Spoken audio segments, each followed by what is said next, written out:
Hello, it's Ivonne from the Fabric Hut.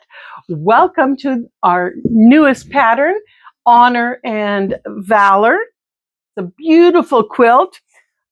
I have to apologize. I have mine hanging horizontally. Your pattern shows it vertically. However, my wall is bigger horizontally, so I hung it this way. So turn your head on the side if you need to see it in the same direction as the pattern. This is a very fun quilt. It is for a beginner level. You're going to learn a couple new techniques in this quilt. We're going to do some half square triangles, 8 at a time. We're going to make some flying geese, 4 at a time. We're going to work on some borders, all sorts of fun things. So let's get everything together, get your packages of pieces, and let's go start quilting. Okay, I'm so excited to get started here. We are going to start with our stacks of red and white 4.5-inch squares. Now there's 36 of each one. We only need 33.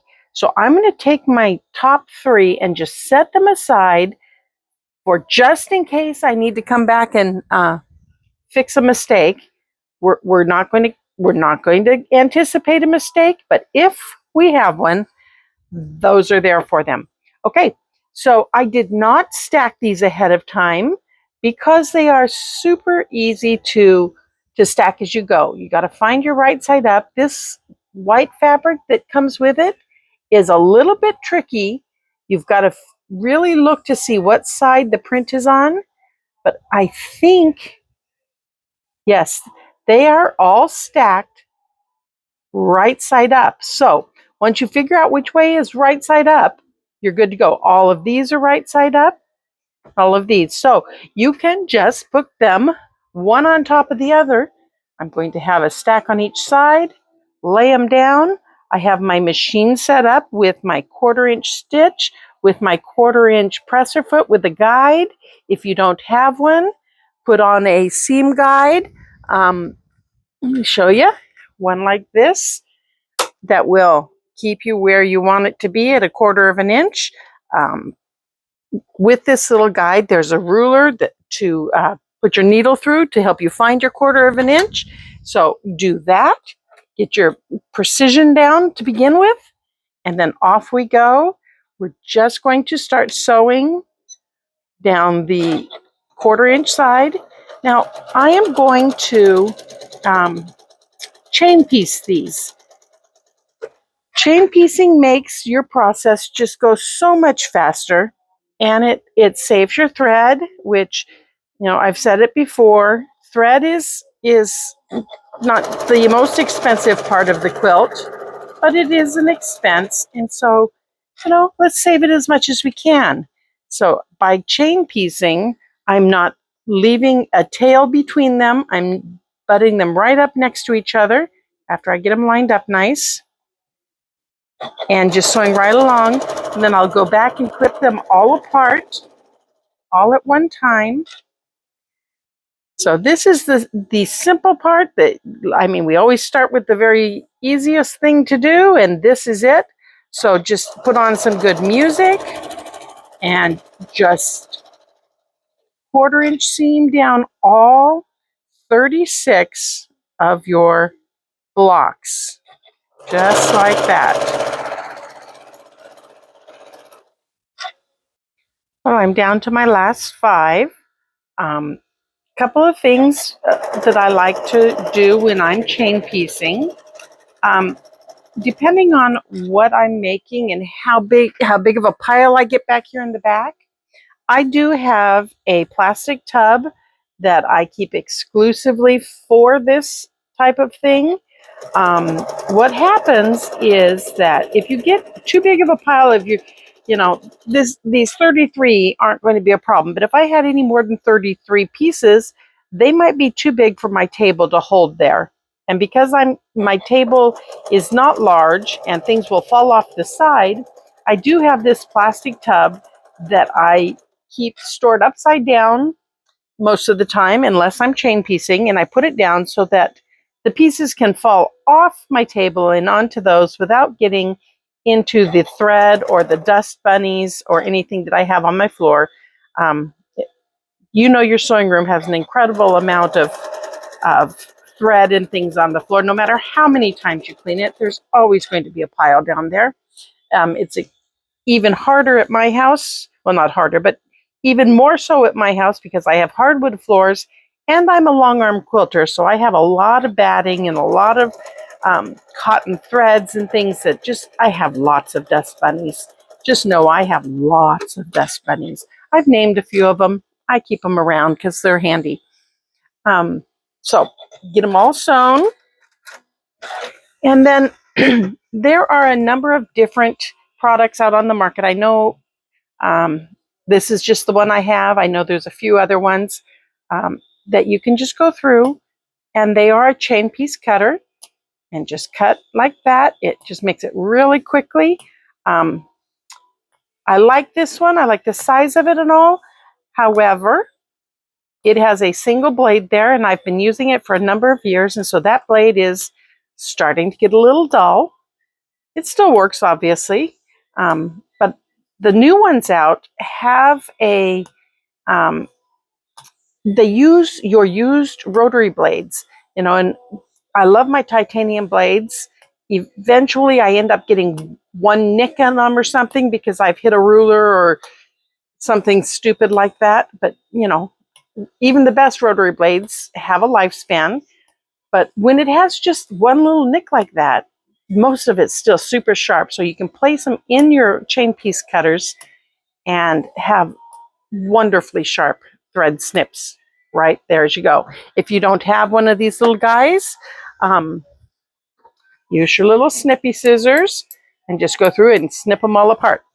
Okay, now as I was sewing this, I want to point one thing out. As I was sewing these and I had my stack of white here, at one point I picked up my white and this was there. Okay, so when these stacks of pieces are cut at the factory, sometimes there's just a little bit of overstack or something like that. This did not affect my numbers. This was just a little spare part that got tucked in there. I still had my 36 and I kept 33 of them. So it did not mess up anything at all when you come across those things. Just know that when things are done by big machine, the accuracy is so fabulous, but sometimes you're going to end up with a little something, something extra. Okay, so we're going to take these now and we are going to press them. And because we have red and white, we are going to press so things are towards the darker color, the red. If you were to press it towards the white, first of all, you're going to see a shadow through. See that shadow right there? You're going to see that shadow through. And secondly, if by chance you didn't get them lined up exactly precisely, you would have a little bit of red here on the edge, and that would definitely show through your white. Let's watch what happens when you have a little bit of red under it. See how it just changes the color altogether? Even the best fabrics will get a shadow from your dark under your light. So press towards the red, and in order to do that, you are going to place your fabrics with the red side up. I'm grabbing my iron. I actually didn't turn it on, so I'm turning it on while we're talking. Place it with the side you want to press towards up. This is a straight of grain seam, so you have to be careful. You don't have to be quite as careful not to stretch as if it were a bias seam, but you do want to be aware that you don't want to stretch that. Okay, and you're going to put it up and just let your iron roll it open. Okay, we're not going to go like this. We're going to just roll it open. If your sewing machine has a little bit of tension issue, set your seam. I like to set my seam anyway. Do I do it all the time? No, sometimes I forget. But setting that seam just kind of nests them together so that they become one, and it helps them look really nice when you open it. You don't get any laddering on this side. Sometimes if you don't press them well, you'll get a little bit of thread showing through, and that, is it a huge deal? No, but it will affect your project. You will notice it. Maybe nobody else will notice it, but you will notice it, and it will drive you nuts. So just see how long it takes to do that extra little step of setting the seam? Toss it down, set the seam, and press it open. Super fast, super easy. And so just go ahead and press all 33 of these open, and then we're going to set them aside for the next task. Okay, so we have finished and pressed all of our 4.5-inch squares to the red. So now they're going to be 4.5 by 8.5. Okay, 4.5 by 8.5, which is just exactly what we needed right there. And we're going to set those aside. Okay, next we are going to take, because we are working on blocks 1 and 2, we just made the top parts right there. Now we're going to go on to making the triangle parts. And this time we are going to make them 8 at a time. And we do need quite a few of them. So this is a great way to make a whole bunch at one time. Okay. So we are going to make, oh my goodness, how many? We're going to make 72 of these little guys. So that means we need 9 pieces of the red and 9 pieces of the white, 10-inch squares. Okay, so now what are we going to do with these? I'm going to choose the white because it's easier to see any line that I draw on the white. I'm going to set the red aside for a moment, and I'm going to locate the back of my fabric. So this is the front of my fabric, the top. I'm going to flip these guys over so I'm on the back. And I'm going to take them one at a time, and I'm going to find my friction pen that I have right here somewhere. Let me see. I know I have one here. I always have a number of them. Okay, there's one. I'm going to take my ruler and I'm going to draw a line diagonally. Okay, now I need a little bit longer ruler. So there we go. We'll just add one up to that end. See how that is? If your ruler's not quite long enough, get this end on a point. Take a second ruler and get it on the point up there. And then make sure they're nested together. And that'll give you an accurate line directly from point to point. And you're just going to draw your line point to point. Oh, my red pen is drying up. Okay, well, yep. Okay, time for a new pen. Be right back. Okay, since I went and got a new pen, I went ahead and got a little bit longer of a ruler so I didn't have to work quite so hard. The reason I'm using a heat erase pen on this is because if I don't get quite to my point, I can always erase it and start over. So we're just going to draw a line to the point, and since I'm not working in my best area here because I have a camera in front of me, I wanted to be able to change out if I needed to. So I didn't get quite to the point. There we go. Okay, so we're going to go through and draw a line. Oh, I'm sorry, we're not done yet. Draw a line diagonally, both directions on this, like that. And this is going to give us our sewing lines. Okay, now you can also take the time now, if you want, to draw your cutting lines. So how we're going to do that is we are going to put it right through the cross and then line up a straight across the bottom of it so that you are nice and straight. You also, if you would like, could choose to use a larger ruler.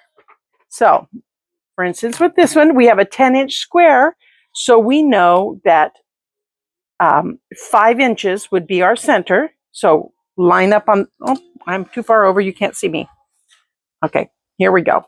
So the 5-inch line on your ruler, right there, should intersect. And if this is nice and straight up that side, then you can draw.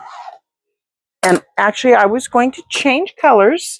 Since I did blue for the sewing line, I was going to use a pink one for the cutting lines, just so I don't get confused, because that is something I could do. And so I know that this is going to be my cutting line later, and I'm going to do that both directions. And keeping everything nice and straight. Turn it around so I can get it on this side. Typically, I would be standing up at my cutting table doing this, so it would be a much smoother process. But see, there we go. So we have blue sewing lines and pink cutting lines. Let me do another one for you. Make sure you're on the back. I am. The other way you could do this to start, if you wanted, before you wrote your pink lines, you could fold these in half and give it a little finger press. Okay? And then do that again this way. That's not going to give you any help with your diagonals, but it certainly will give you a good start and stop point for your other one. See, you can barely see them. Well, you can see them pretty good, can't you? So that's going to be my cutting line.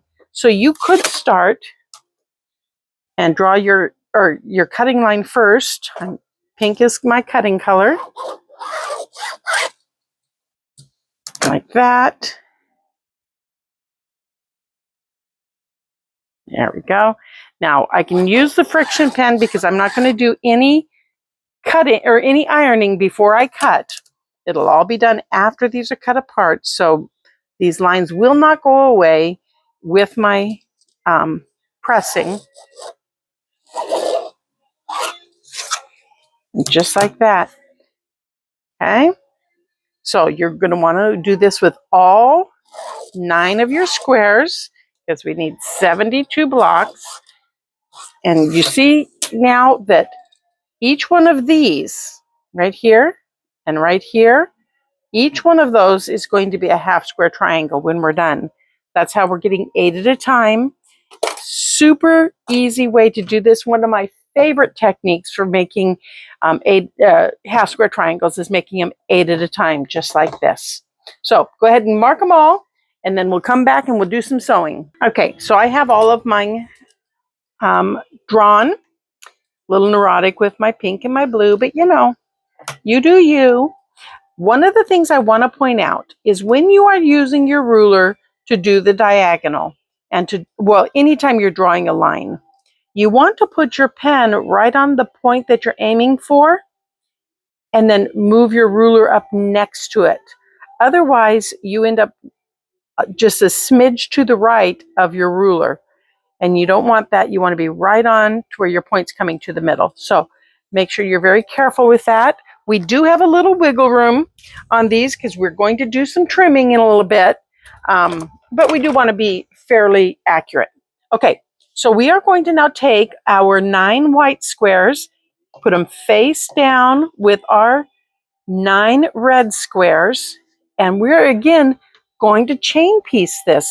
We are going to sew. It doesn't matter where you start, but I'm going to sew 1/4 of an inch away from my blue line down one side.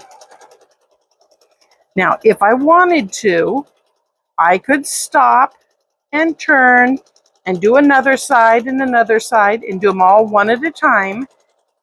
But I find it easier to just stop, set up the next one,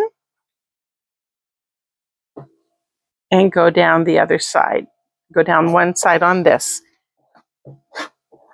Get them all lined up nicely. Again, might be a little wiggle room, so do the best you can. And if it's a little off, we have some space. Okay. And I'm just going to do this down all 9 blocks. Just sewing right over that intersection. I don't care about any of the lines drawn there. I just want to go down that one line, 1/4 of an inch away from that line to have them done. Okay. There we go. And just keep going until you get all 9 of them done. And it's fun how you can just shut me off and come back when when I'm done, or pause me and start over if you miss something.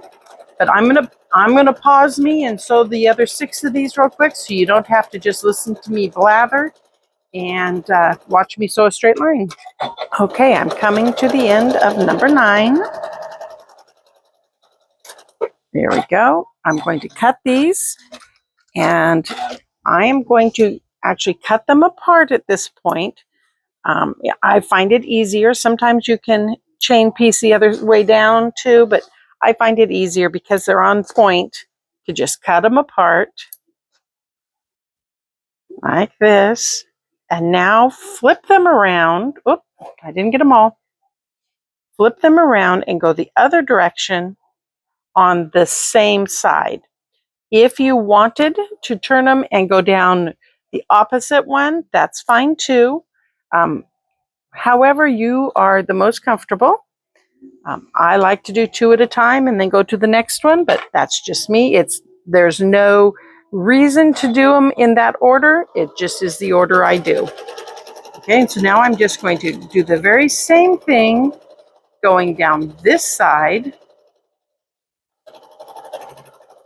So I have these 2 done. Now I'm not cutting anything apart at this point. I am going to actually sew all of these blue lines 1/4 of an inch away from each side of both blue lines before I do any cutting at all.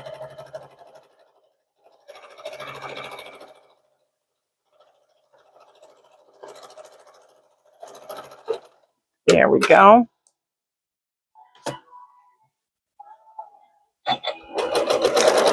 This is such a fun quilt. There's a few new techniques to learn, but these are such good techniques. This 8 at a time, so fun. We're going to be doing some 4 at a time flying geese. Again, that is a technique that you can use in so many of your quilts. So I just love when a pattern will show you a new technique. Well, it may not be a new technique to all of you, but to some of you it will be, and I just love that. I would find myself very bored if I had to cut 72 triangles of 2 different colors and then sew them all together. So this way it's just going to be done really quickly, and we're going to be able to go on to the next step.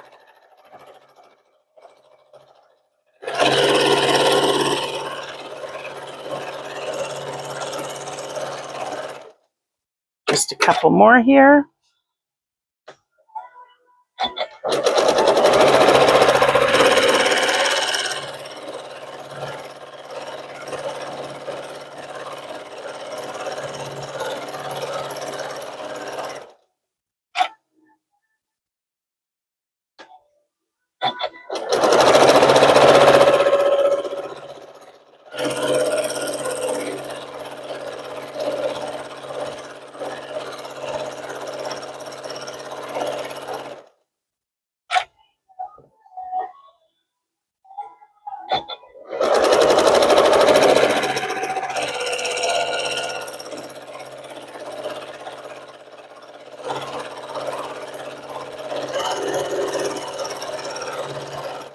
And the last one.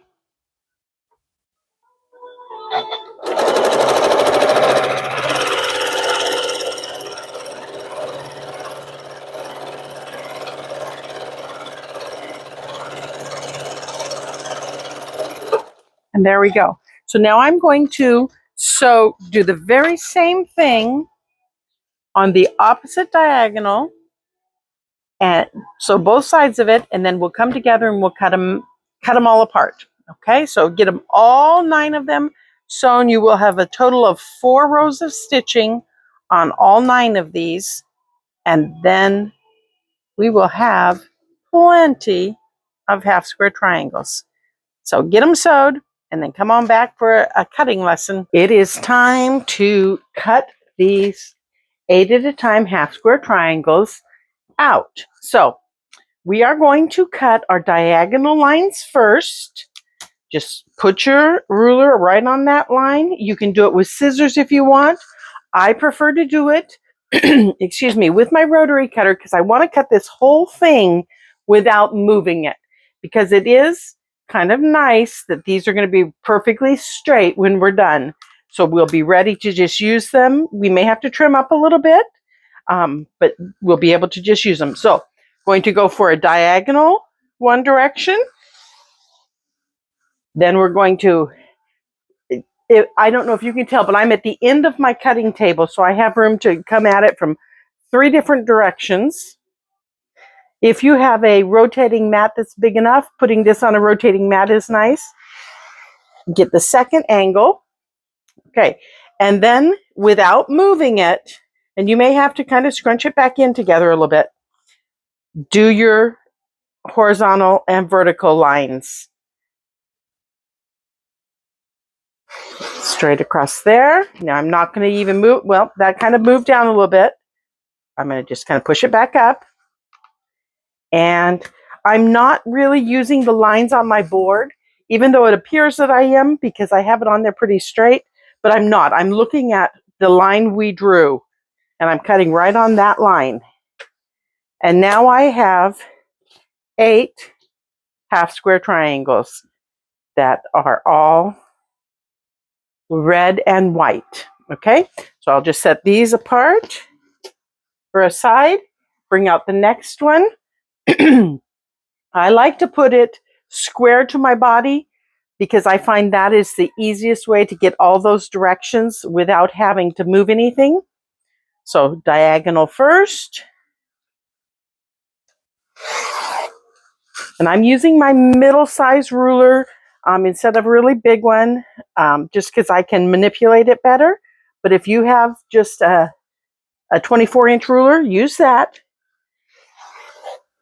I also, because of the way I have my camera here, if I get a bigger ruler, I'm going to hit the base of my camera. So, okay, oops, see, now those kind of moved a little bit. However, this line was still straight, so I guess I really didn't need to readjust it because that's still straight on my cross line. And we're just going to cut it, make sure that line is still nice and straight, and cut the last one. There we go. And 8 more. How many did we need? Oh, we need 72. So we have a long way to go still to get to 72. But that's okay. We just need to cut all 9 of them. And it really does go quite fast once you get it lined up. I want to cut right-handed, so I need to move it onto this side. If you're left-handed, it's the same process, just cutting what side is comfortable for you. Now I kind of bumped it a little bit, so realign, get everybody back together, and get on this line. Now, because one of the reasons we did the diagonal first is because if it does get beat up, you still can easily just go this way and get your horizontal and vertical lines without having too much issue. The diagonal lines are a little bit harder to hit at an angle when it's cut horizontally and vertically. So there you go. It just takes longer to do it that way. So, and if you're unsure about how straight your line is, line up with a line on your ruler from the point to your center, and then you know it's straight. Okay. So I'm going to get these last few, and then we're going to move over to the pressing station. Well, before we start pressing, I want to give you a couple more little hints on rotary cutting. Use the ruler that fits your size of block the best. That's my first thing. When you line it up so that you're cutting to right down the center of the line. One of the big things that happens when you cut is that your ruler kind of shifts midway because you're putting a lot of pressure on this end, and so it shoves it.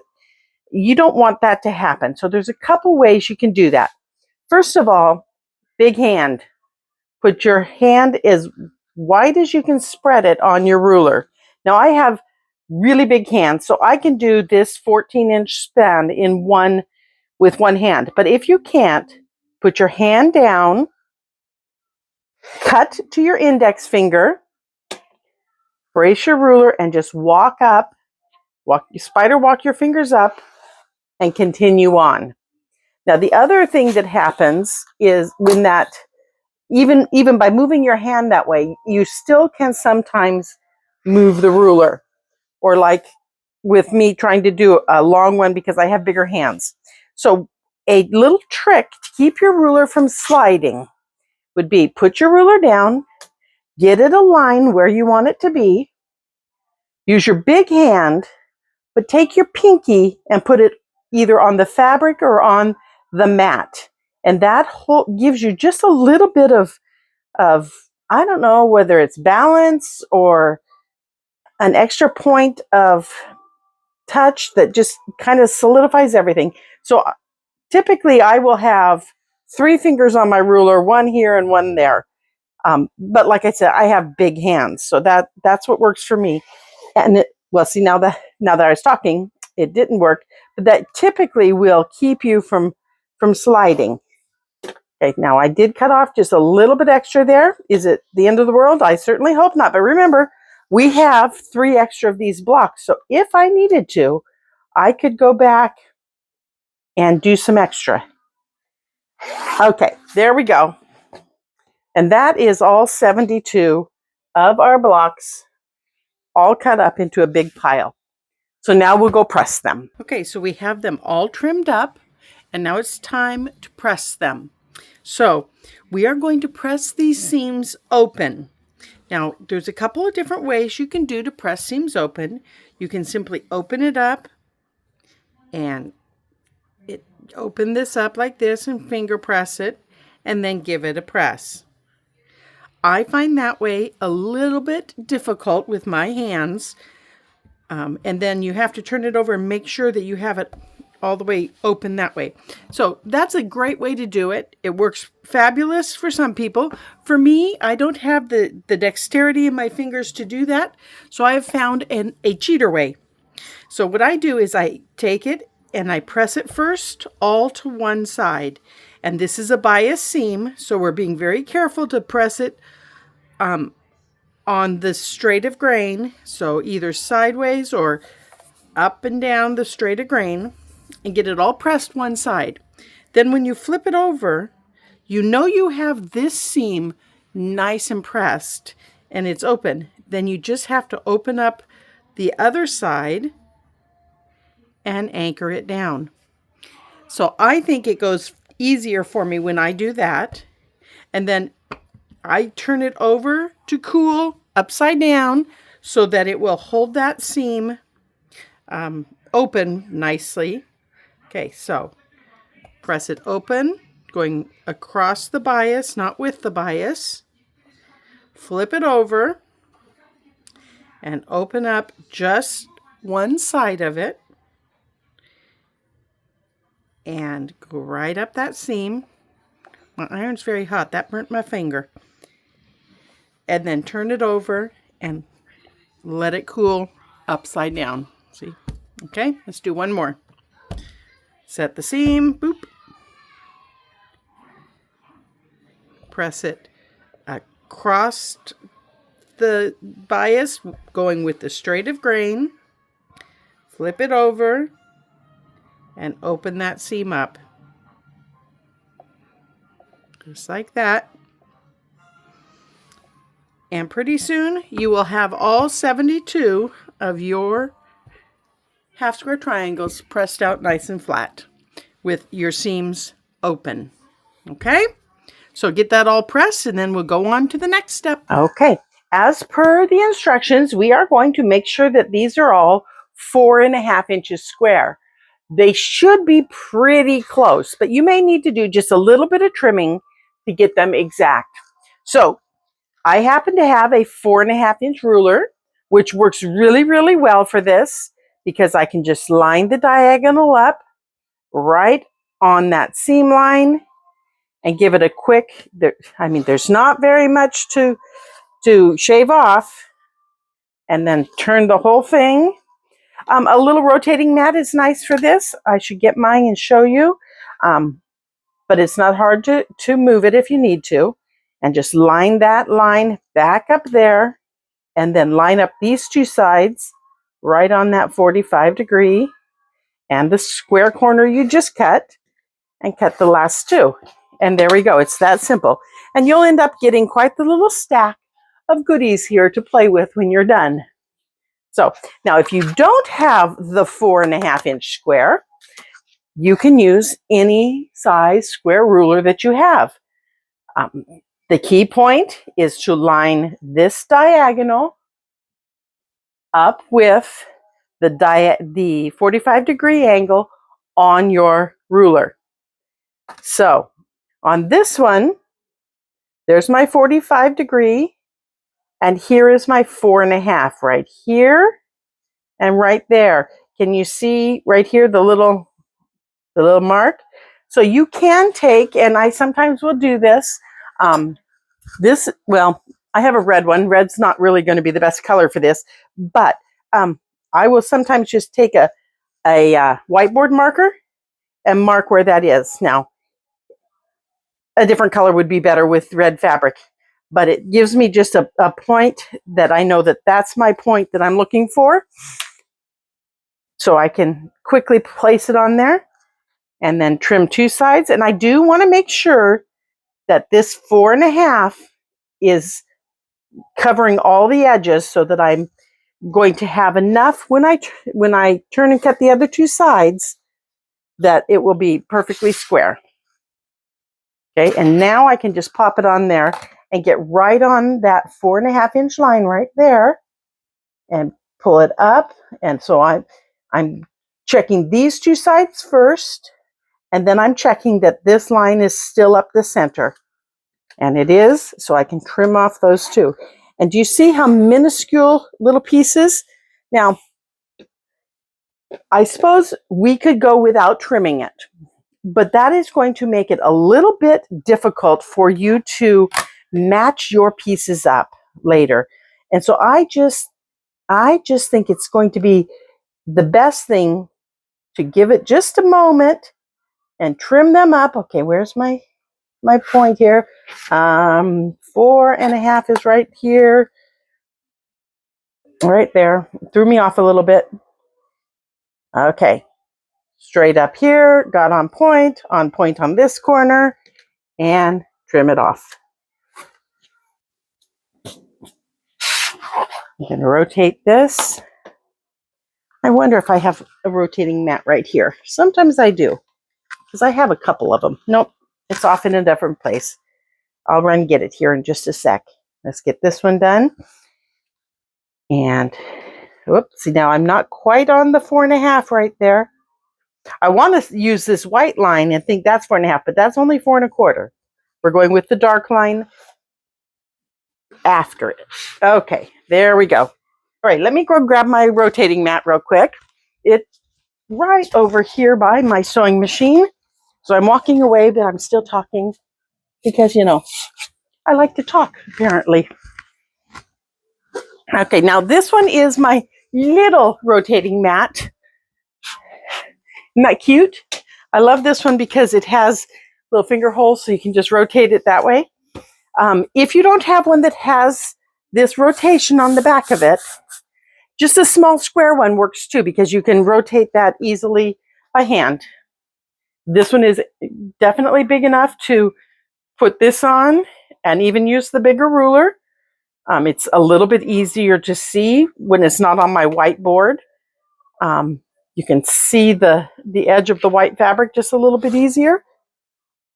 We'll get those two sides, clean them up, and then instead of turning the fabric, we just turn the board and line it back up again, just like that.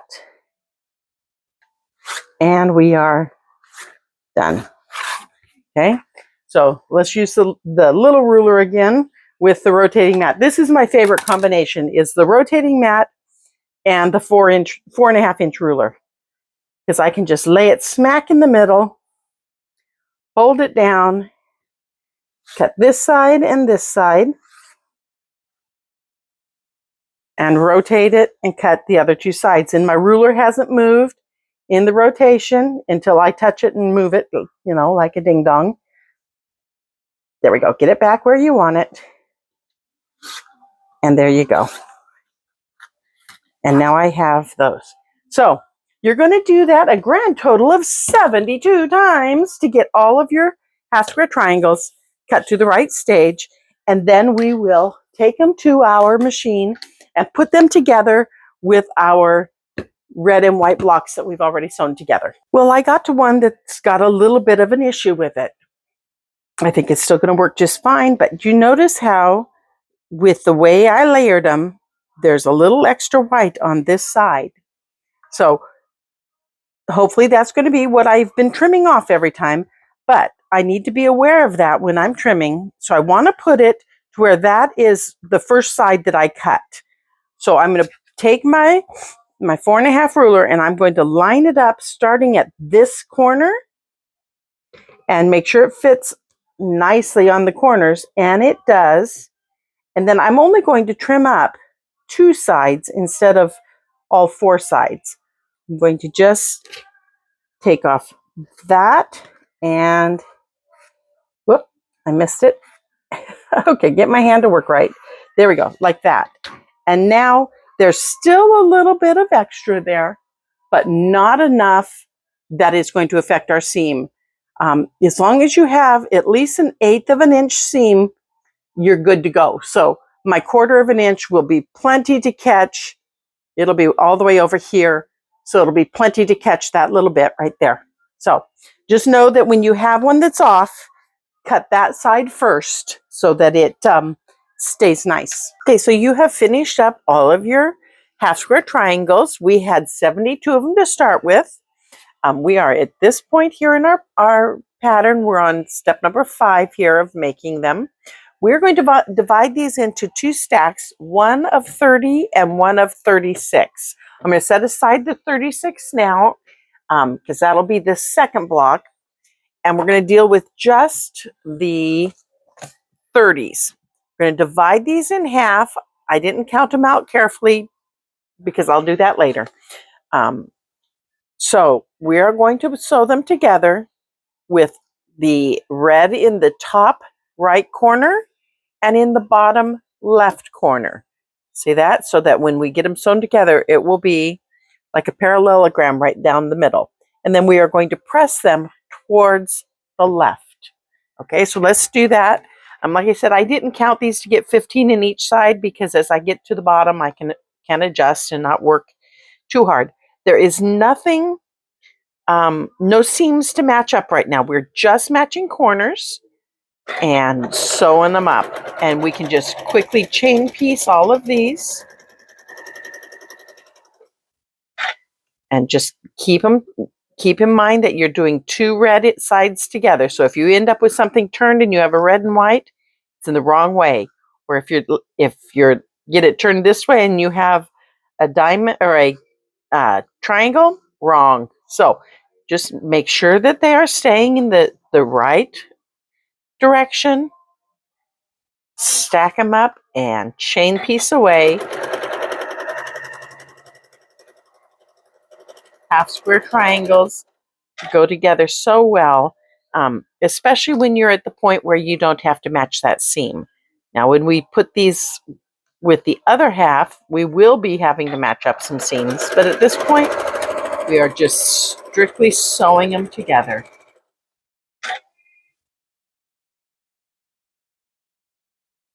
There we go. See how quick that is when you just chain? It takes longer to line them up than it does to actually sew them.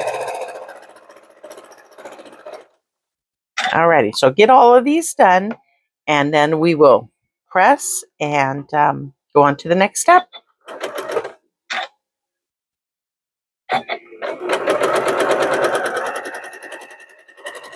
Okay, we're on our last one.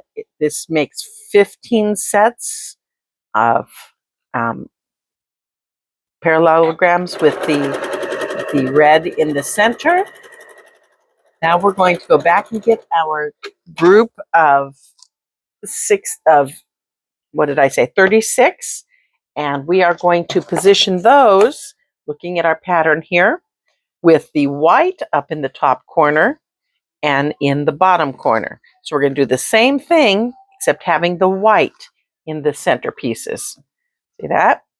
And I'm just going to continue chain piecing right where I was, because it'll be real easy to tell which ones are which, because this is going to have the white down the center. And you notice that when you put them in, they are going to have the same direction of the block on top. So on this one, on the first ones, we had the red in this corner and the white up here. Now we're going to have the white in this corner and the red up there. And so you can just tell by looking at the one in front of it, you can notice whether or not you've got it put in the correct direction. Because there I go, I have my red up here, white down here. We're all good to go.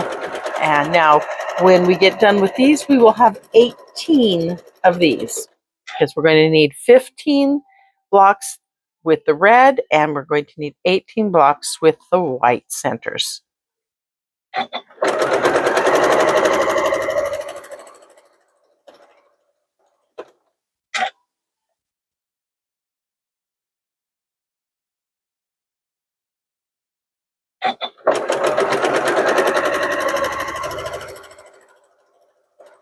Okay, see how easy that is? Okay, so finish sewing these together, and then we are going to press. So we have all of them done. We have our red stack and our white stack. And you notice we have them all pointing the same direction, towards the upper left side. Set this stack aside for just a moment, and then we'll come back and press it. So let's press this one first. Remember I said that we wanted to press these towards the right. Okay, so if we open up right now, it's going to press towards the left. So I'm going to flip them over, and this is going to press them towards the right for me. Let me see. Let's make sure I did that right. Okay, this way is going to go towards the left. We want them to go towards the right, like that. Okay. So, get my iron here. Got it tangled in cords. Okay, and so we're going to just press it towards the right. Okay, so I'm going to flip it over as I go. Flip over and press to the right.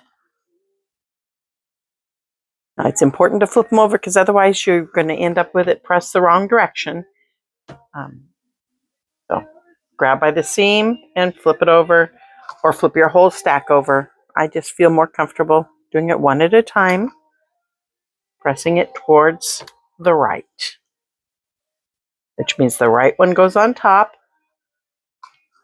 There we go. Now you do notice that right now it doesn't look right, does it? Because you've got this little seam there and you've got this right here, and so it just doesn't have that nice flow yet. But once you get your seam allowance on there, your seam allowance is going to be like that, and now it's going to come perfectly to that point. So don't worry that your points aren't right at the corner. They're not supposed to be yet. They will be at the corner once you sew it to the block next to it. There we go. Oh, got a little bit of a tweak there. All right, so we're going to get all these pressed to the right.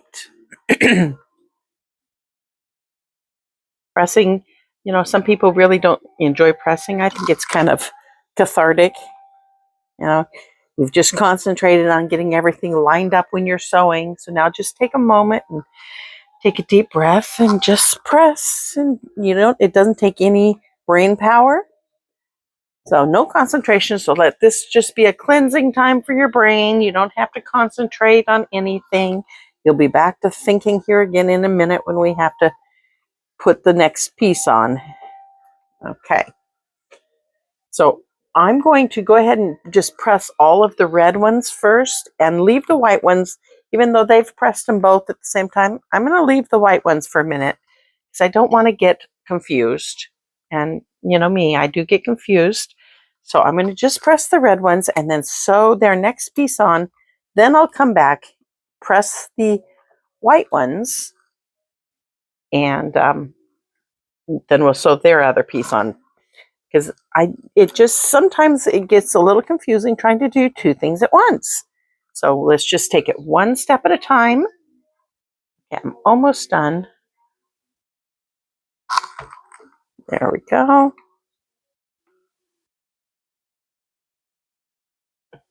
And just one more.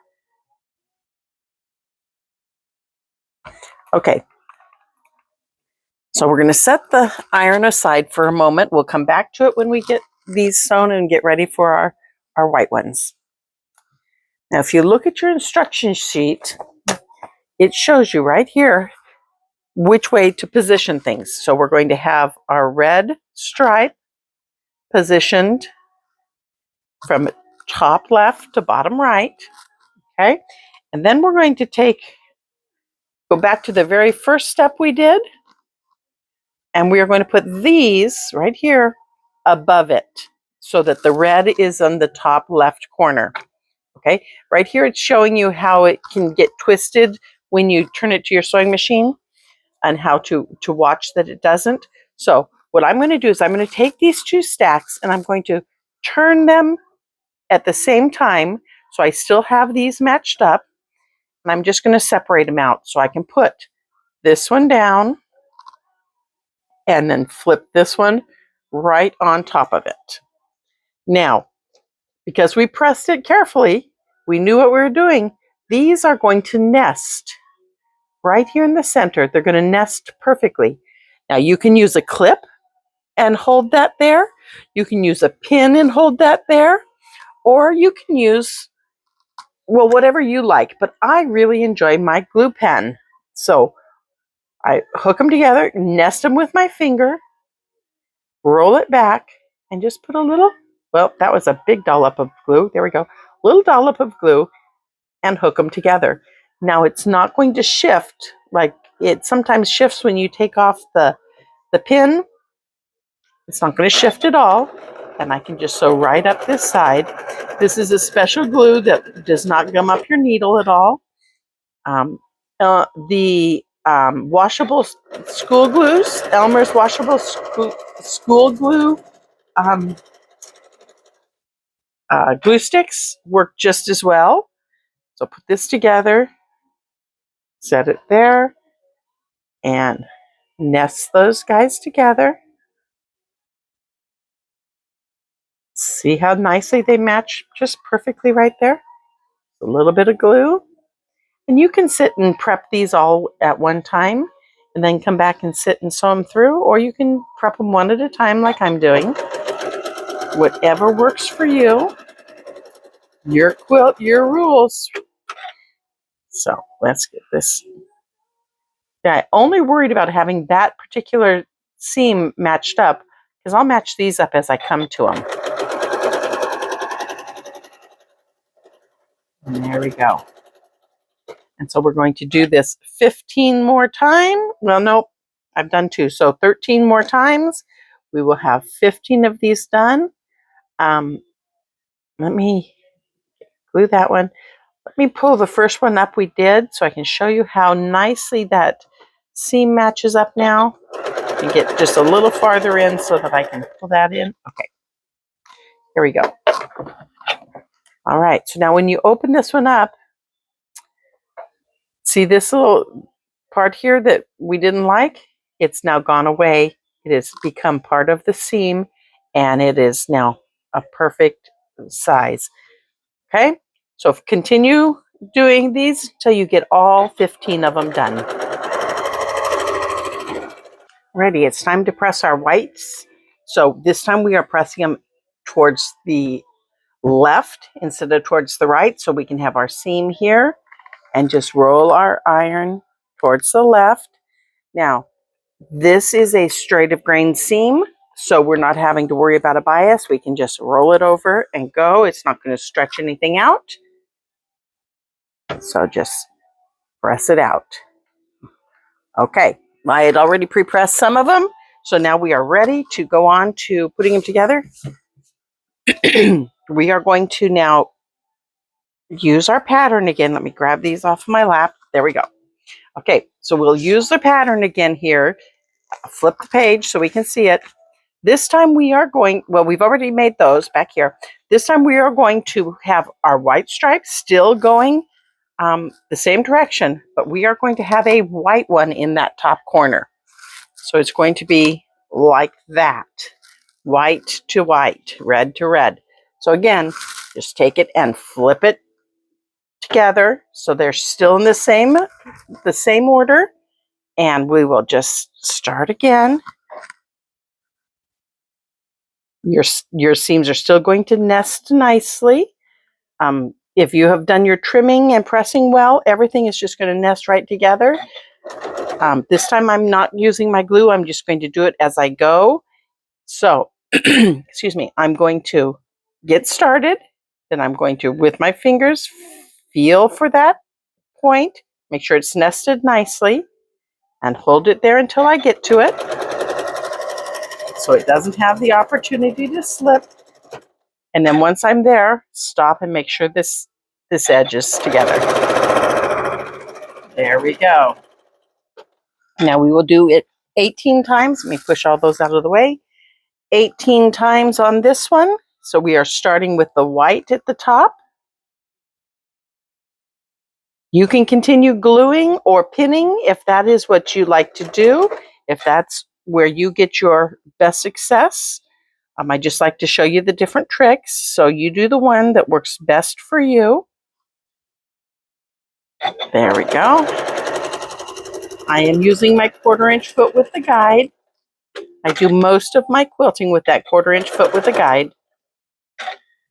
Okay, and then stop. Readjust and go. The only time I don't use the 1/4-inch foot with the guide is if I am, like when we were doing our half square triangles and I was sewing on top of the fabric, then I don't. But when I'm sewing my seam, I'm not as confident that I can keep a nice straight line. So it's just, I think it's nice for myself to keep me within my bounds. So, but if you can do a nice straight line, you just find a mark and go. I just feel much more confident when I have it on. Okay, ready. So finish sewing up these 18. And then we are going to press them out and see our first 2 blocks all ready to go.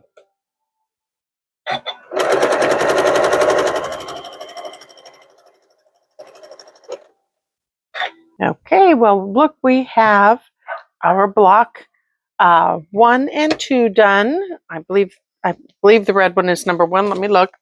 Yes. So this is block number 1, and we have 15 of these. And block number 2, we are going to have 18 of those, and that is going to be the bottom of our flag. So we're going to set these aside now, and we're going to work on the stars. To make our star blocks, we are going to need to start with some flying geese, and we're going to make these 4 at a time, which is fabulous. It's my favorite way to make flying geese.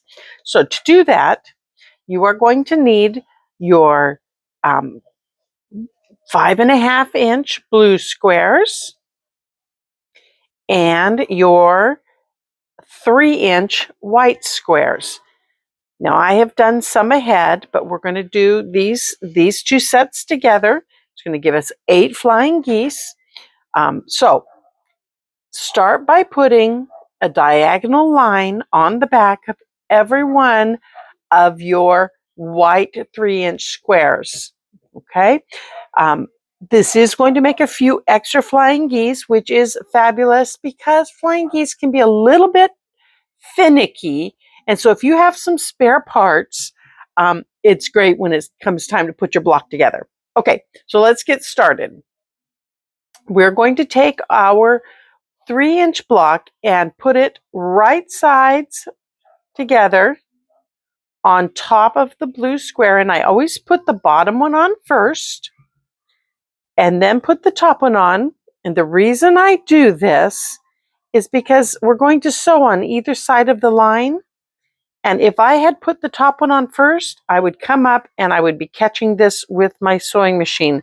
So by having it underneath, it's a smooth seam and you don't flip anything upside down.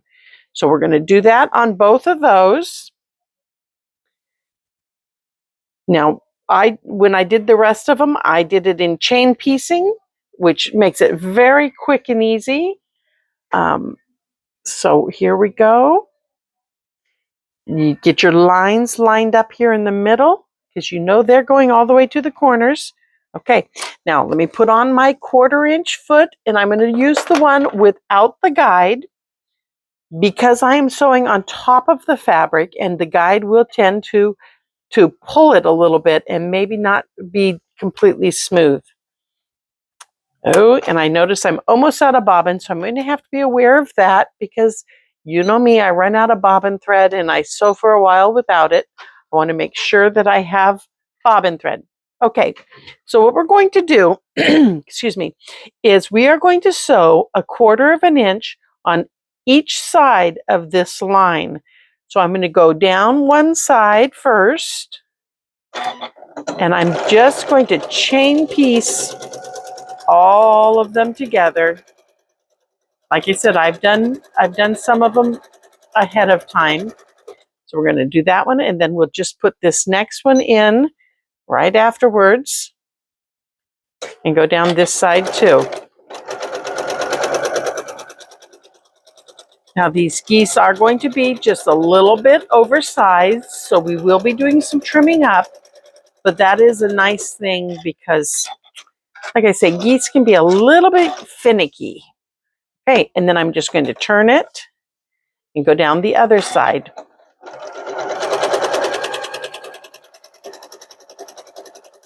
Just like that. And I did not cut them apart. If I had more than 2, I would have cut them apart because it's just too hard to keep track of them all.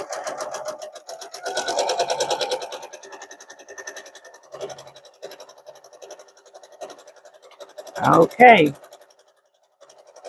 There we go. Now, by doing that, we are halfway done with 8 geese that quickly. Isn't that amazing? Okay, so at this point, we're going to get out our cutting mats. You can do this with scissors if you want. I prefer using my cutting mat, my rotary cutter.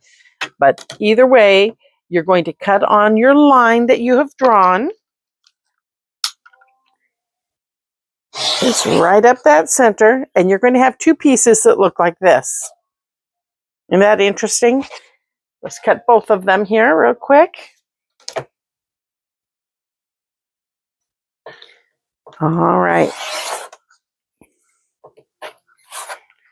There. Oh, I didn't push. I had it kind of hanging off a little bit wrong. I knew I didn't get it. There we go. Okay. You will have 30 of these little half square funny looking units when you are done sewing your 15 blues. Okay, so depending on your pattern, sometimes you can just press them one side or the other. For this, and so that our seams will go together nicely later, we are going to press these seams open. So turn it over like this, and then just use your finger to open that seam out and give it a little quick finger press. The finger press is going to help it lay flat. See, even right here, I got a little bit of a pucker, and that happens a lot with the iron. So get it pressed out flat. And then this is a bias seam, so we want to be sure to pick up and set down, not just slide it across, because that will stretch that seam and will mess up your flying geese. So now you have pieces that look like this. And like I say, you will have 30 of them. So it will take you a minute to get them all pressed out, but that's okay. Turn on some music or a podcast or something and just take your time, being careful not to stretch that bias seam. It is a good idea when you're dealing with a bias seam to set your seam first, just like that. It kind of marries those two fabrics so that your stitch stays nice and doesn't pull at all when you're pressing. Okay, now once you have set your seam, it's sometimes harder to get this open. So I just use my little scissors and reach in with them just to get it started. Another reason I like these little curvy scissors that I got from the Fabric Hut is see how it curves down right there? Just makes it real easy to get it inside that seam that doesn't want to open up. And with those scissors, you can pick them up and use them any angle. They work right-handed, left-handed. Just however you pick them up, they're going to do the job for you. All right, last one here. Put it up. Get my little scissors, kind of just pop them down right there, and it opened it up. There we go. I guess they're not really scissors, are they? They're little snips. My snips. Okay. Picking up and moving it, not sliding it. And then I do like to give it a press from the front also, just to make sure that I've got all those seams pressed out.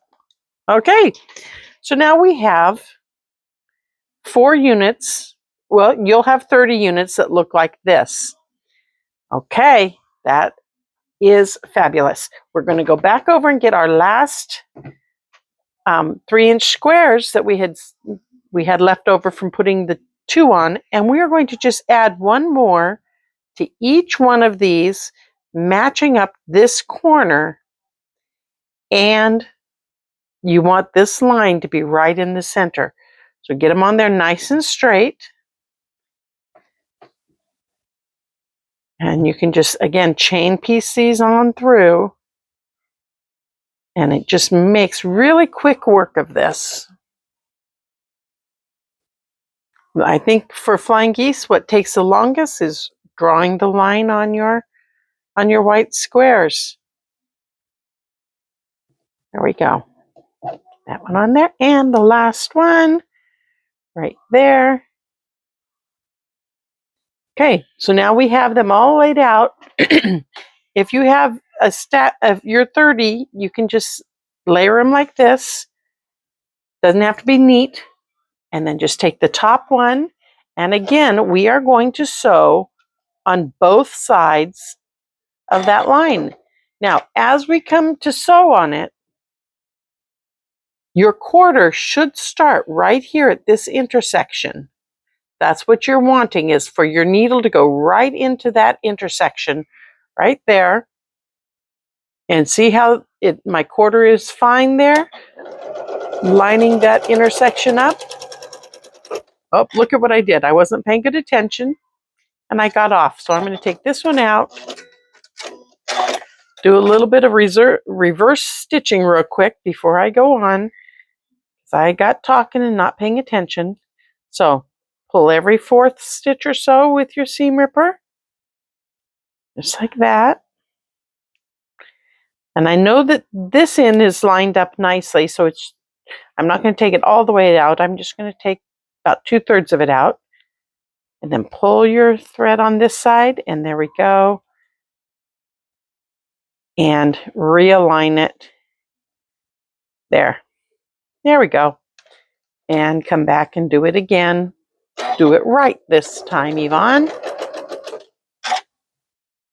If it gets out, adjust it when you first see it. Don't let it get too far before you adjust it. There we go.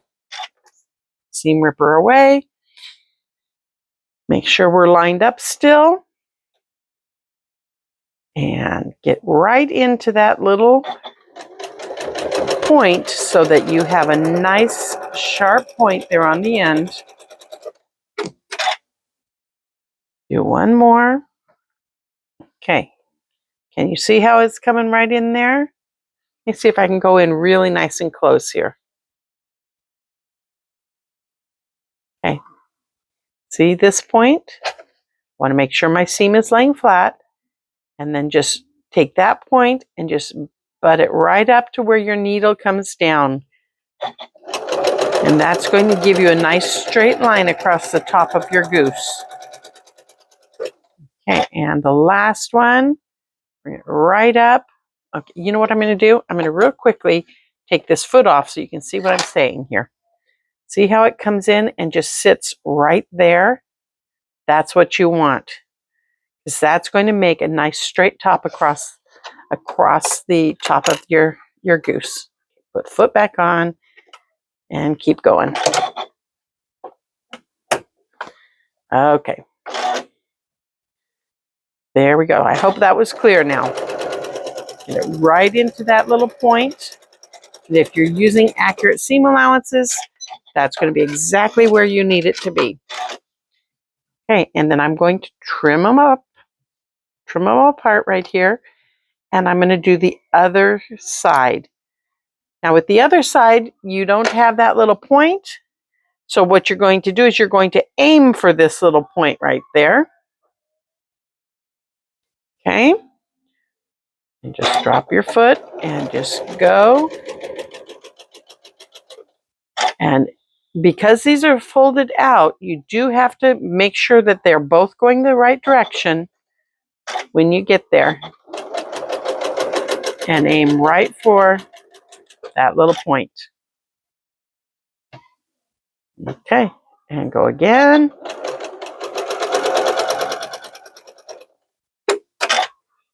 And just as you go. Oh, perfect. I hit it right on that point. Now, if you're a stitch or two or a thread or two off, that's going to be okay, but you don't want to be too far off or your top, and I will show you. I'll find one that I'm not real close on, and I'll show you what happens if they aren't just exactly right. I think I have some that are not, so I can show you.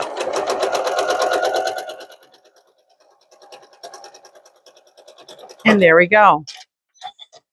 I bet you can guess what we're going to do next. We are going to cut these apart and again press that seam open. Okay, so this time, if you want, you can get your rotary cutter back out or you can just use your scissors. Doesn't really matter. These are a little easier to do with scissors because they're shorter. But whatever way you enjoy doing it.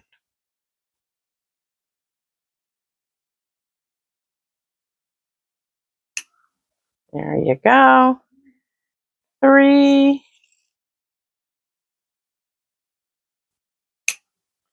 And 4. I'm going to look at these really carefully and see if I miss that corner on any of them. So you can see what happens if you do. Okay, that one I hit exactly, and see how nice and straight that is across the top. Oop, come down here. See how nice and straight that is across the top? Because I hit that point exactly. See about this one. That one again, perfect. And perfect. Well, there's got to be one here we didn't get quite perfect.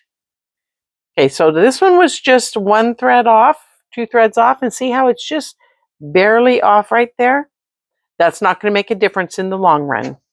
When you're off more than that, it makes a difference. Now this one, I was a little bit high, so again, I have a little bit there. Let's see, that one's about perfect. Yep, these look pretty good, and they're all going to be just fine to work with. Let me see if in my other ones I have one that's a little farther off. Okay. Okay, so with this one, well, this is a trimming mistake. I'll show you that when we trim.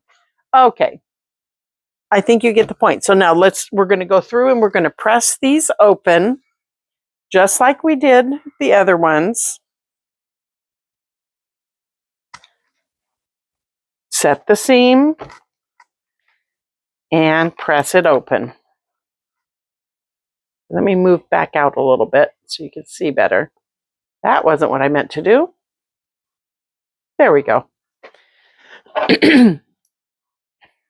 Open that up a little bit. There we go. Now here you're going to have to make sure that this is pressed over nicely. Again, picking it up and moving. It looks like I'm moving it, but I am picking it up just a little bit. And there you go. Look at that nice little goose unit. Now we will be trimming this down because it needs to be 4.5 by 2.5, and these are a little bit oversized.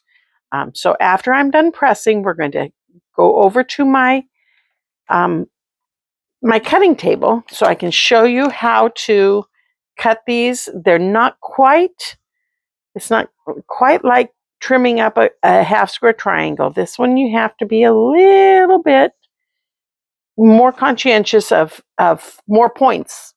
Half square triangle, you just have 2 points. You got to line up. This one you have 3. So, but they are not difficult.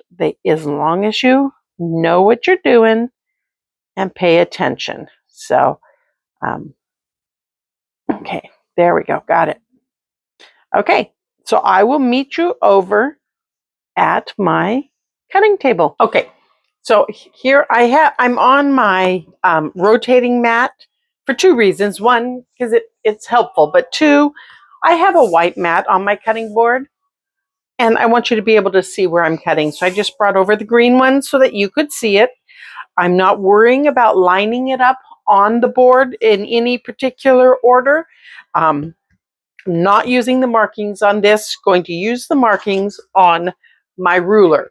Now, I'm using a 4.5 inch square because we need it 4.5 by 2.5. So if you don't have a 4.5 inch square, you can use a bigger square. I just find this the easiest way to do it for myself. Okay, so I am going to put my ruler, see how it is bigger than 4.5 right now? And it's bigger than 2.5.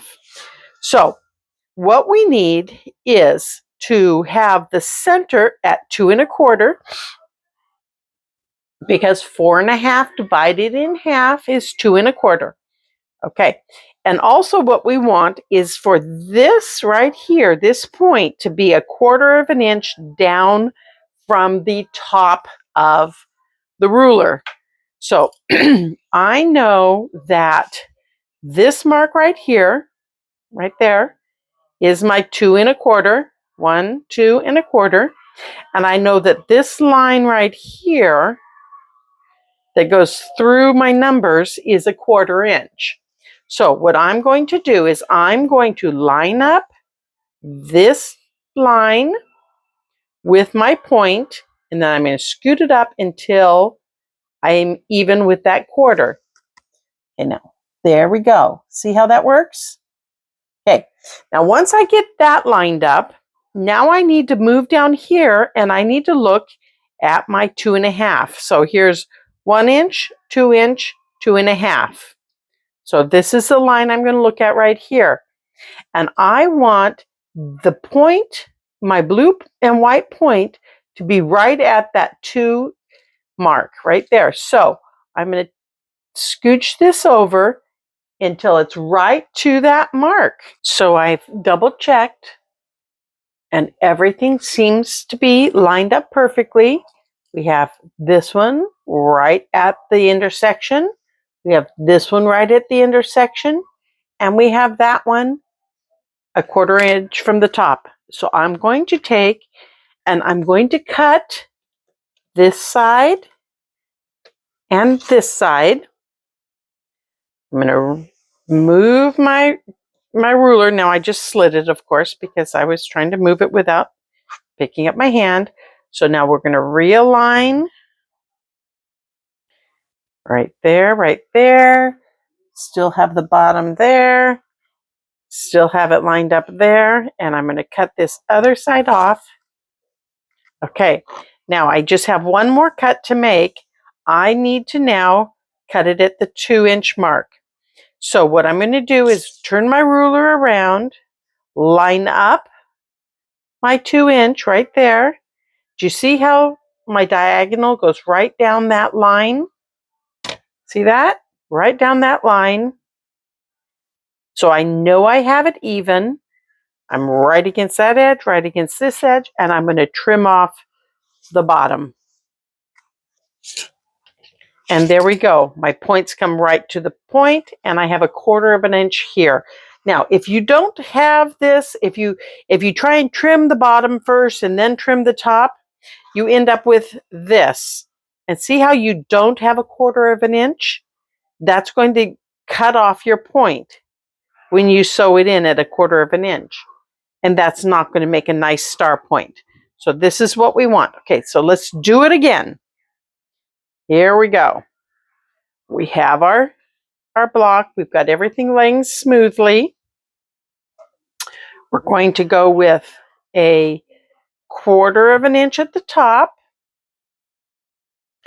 We're going to find a point here and a point there.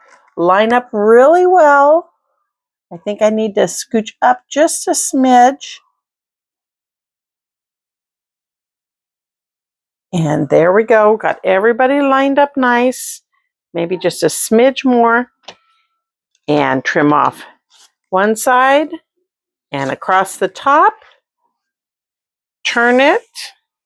Line it back up.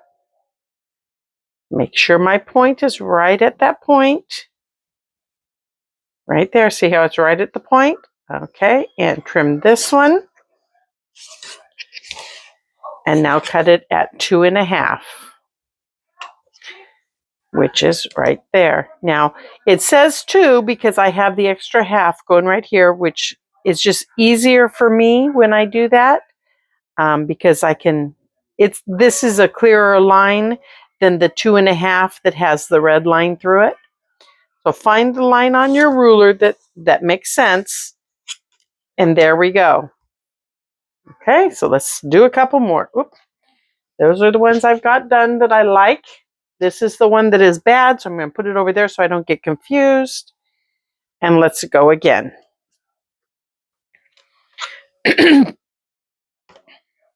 There's my 2.25. Oh, see, now I'm way off here. So we got to tilt this baby. There we go. Now, let's see what's happening here. We're at the 2 here, and we're at the 2 here, but look what's going on up here. It's going to be not all the way to the top for that 2.5, right? So if we trim it at the 2.5 there, we're going to be just a little bit off on all sides.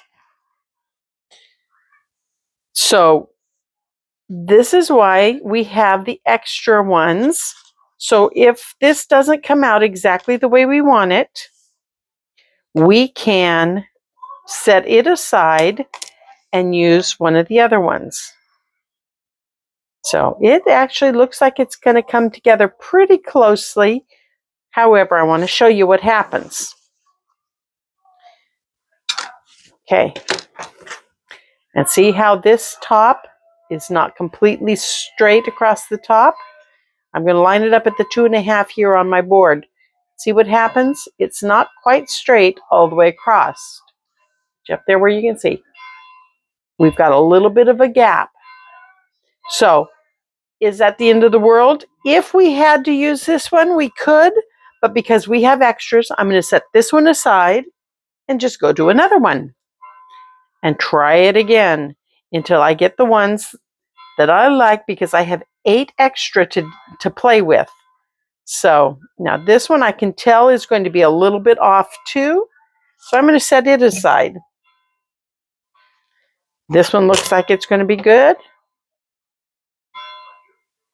Okay, got our 2, got our 2. Well, we might be a little off on the top, but let's cut this one and see what happens. There. Right there. And right there. And now we're going to cut it at our 2. Lining that line up. Making sure our points are in the corners. And go. Looks pretty good.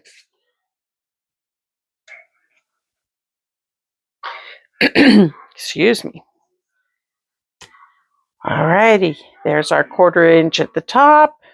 There's it there. Tilt it a little bit so it's where we want it. Oh, that looks good. Matching up all 3 points. 1, 2, and 3.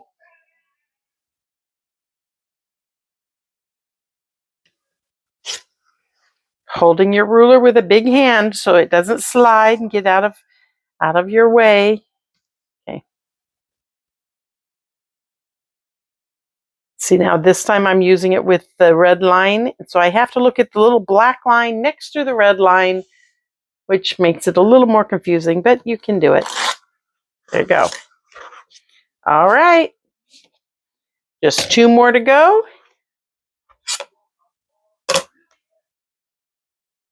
There, lined up that one.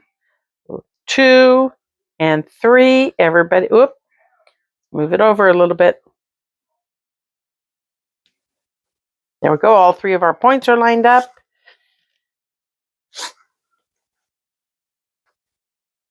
So this will take you a little time to do when you have 30 of them, but that's okay.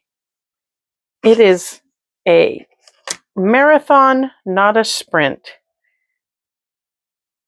Lined up, lined up, lined up, lined up, and cut.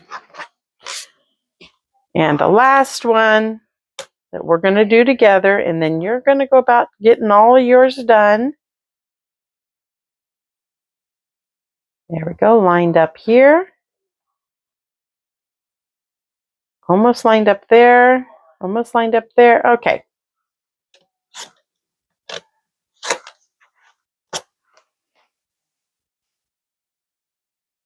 Get this one. And 2.5. Oh, that just, it's not quite. I had it a little twisted. See right there, it didn't make the end because I wasn't looking at all 3 points. So that one's right, that one's right, that one's right, the angle's right. And there we go. All righty. You've got them all done. So, well, I have all mine done. You finish yours up. Get 30 of them cut. You will have extras. So just make sure that when you're done cutting that you have 30 that you really like that have this nice fine point. This is the one that is the most important, is this point right there. Okay?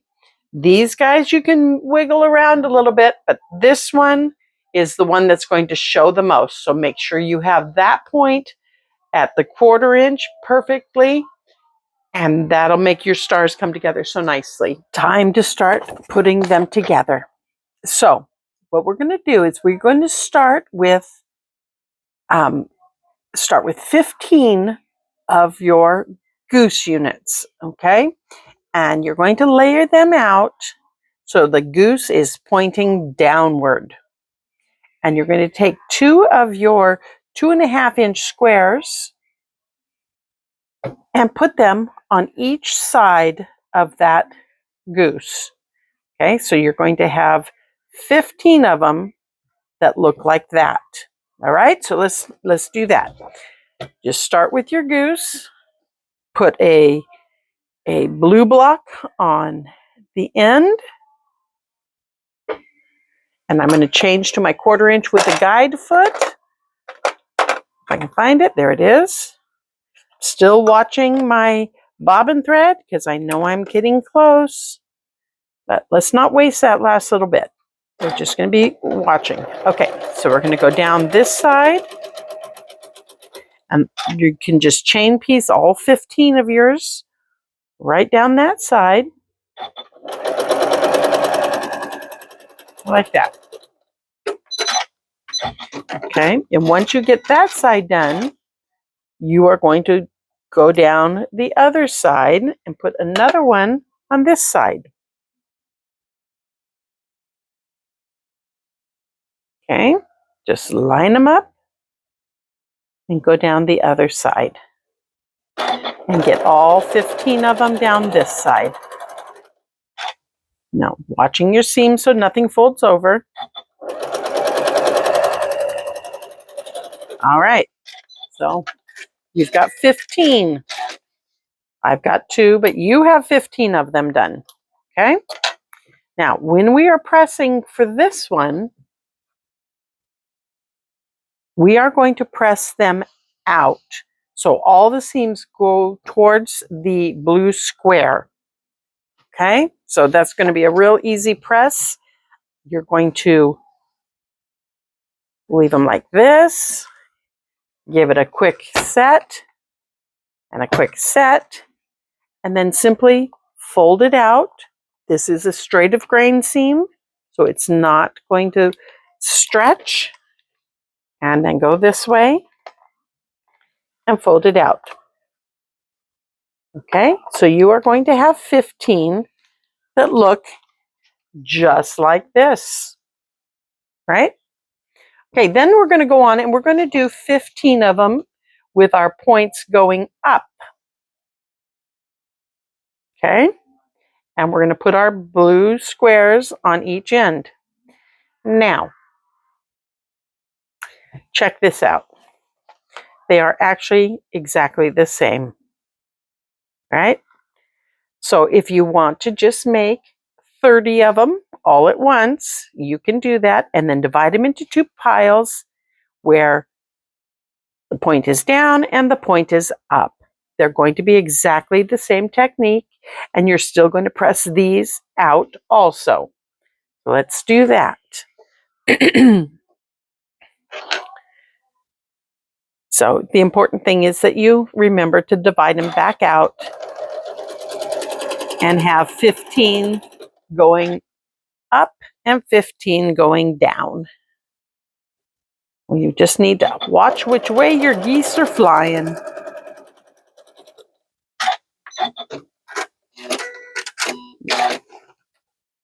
So there we go. And then put it on the other side. The same thing.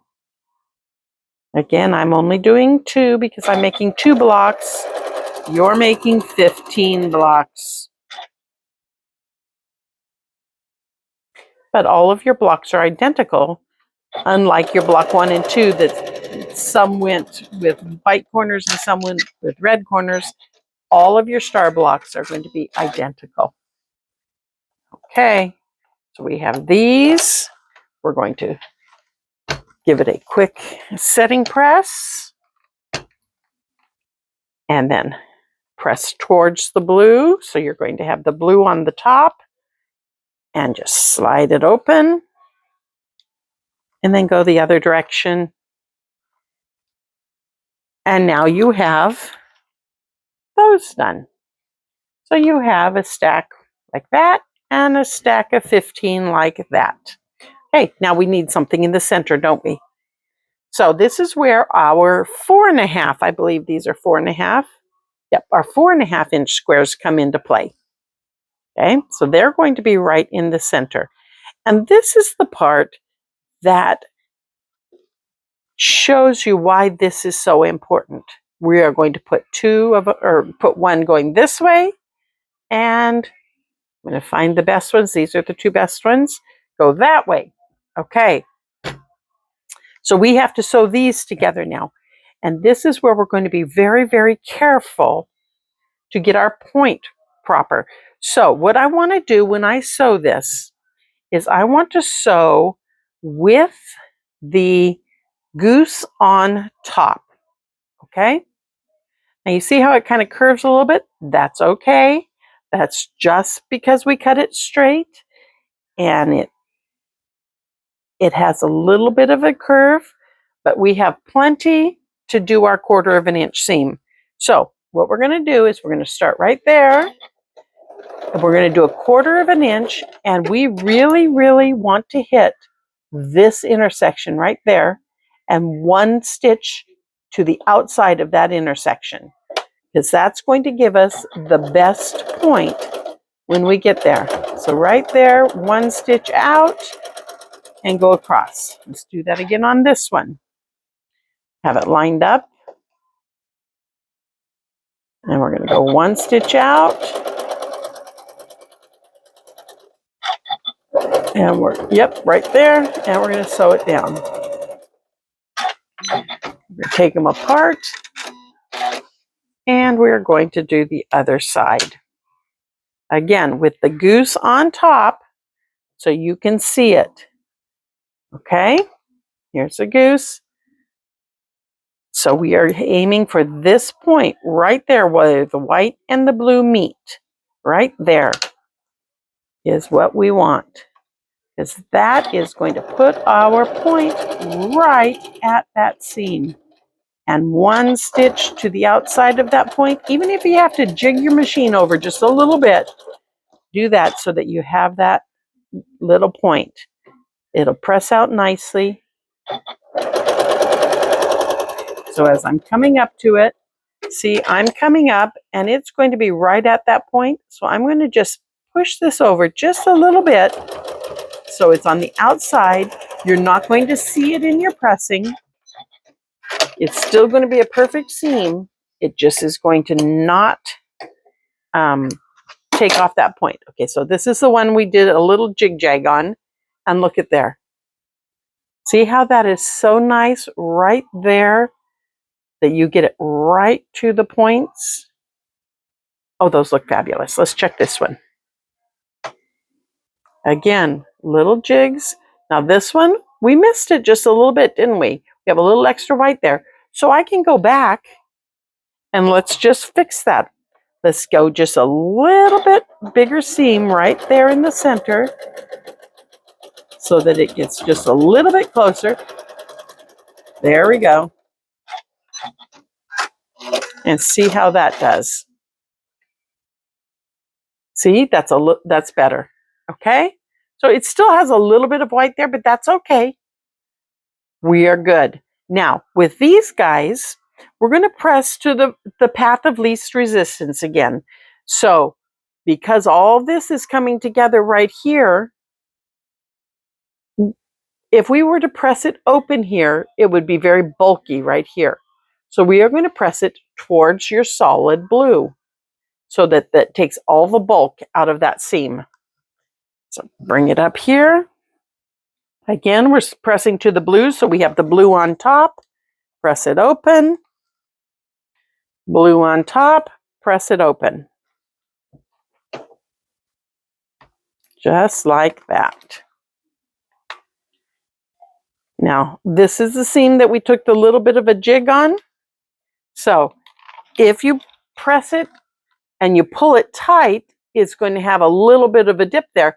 But just by pressing it flat, even though it's sewn just a little bit off, it looks perfect. Okay, so there we go. We have all the pieces for our star block. We have pressed these out, and we have pressed these in and these out. So you know what that means. These seams are going to nest perfectly right there. When we flip this one on top of this one, these seams are going in, this is going out. So look what happens right there at that seam. It is going to nest perfectly right there. See how the blues just line up perfectly? Now, if you want to, you can use your fabric glue or a pin and peel this back just a little bit. Put a little dollop of glue there to hold it. But because you're only matching these two seams, it's not too difficult to match them as you go. Okay, so what I'm going to do though now, well, I'm gonna play chicken here. I'm gonna see if I can get this done without running out of bobbin thread. I'm getting pretty close, but let's play bobbin chicken. Okay, those are nested. We're going to watch this one so that it doesn't get flipped over as we sew over it. Again, we are watching this point right there so that we sew just to the outside of that point. Perfect. And then we are going to, once I get through that point, I'm going to stop and line this one up. Feel it with my fingers so that it's all nested nicely, unless you've pinned it or glued it. And there you go. Right on through. And then we're going to do the same with this one. Again, making sure that you've got your star points pointing out. Align this first one, get it nested perfectly, and hold it with your finger. And then just sew right through it. Stop when you get through it. Align and nest this one so you're sure that it matches. And then line this up and sew right through that point. Right there. Again, once you're through that point, stop and get everything else lined up. I'm still holding this nesting here with my finger, but make sure it's pulled out and keep going. Okay, so we've got that side done on both of them. I'm going to cut them apart just so it's easier to manage. And we'll do the same on the other side. We are going to line up that seam, nest it nice and tight with your finger, and sew up to it. And on to the seam or a little bit past it. Then realign the next one. You may have to pull a little bit or push a little bit to get it just perfect. But because you've trimmed everything, it's going to fit so well. And then right through that little point. Perfect. And keep on going. So that's that one. And the last one, we're going to, excuse me, nest this one right there. Go right there. And feed right through to that. Readjust. And aim for your intersection. Make sure that's down. I think I flipped it a little bit, so I'm going to, there we go. Just make sure everything's laying flat. Oh, perfect. I hope you can see when I say perfect that where the needle is.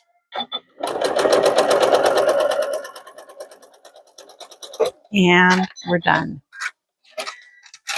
And it's time to press these. So with these now, I want you to notice how many points we have coming together. Now, you've got all of this. If you push this over here, it's going to be bulky. Over here, it's going to be bulky. So what we're going to do is we are going to press these seams open. So, because we want to disperse all of that extra bulk so that it is not going to show through to the top, and it's just going to be a smoother quilt top. Okay, so lay it open like this. You have pressed that seam, but so now you have to kind of work to get it open just a little bit. There we go. Run your finger along it.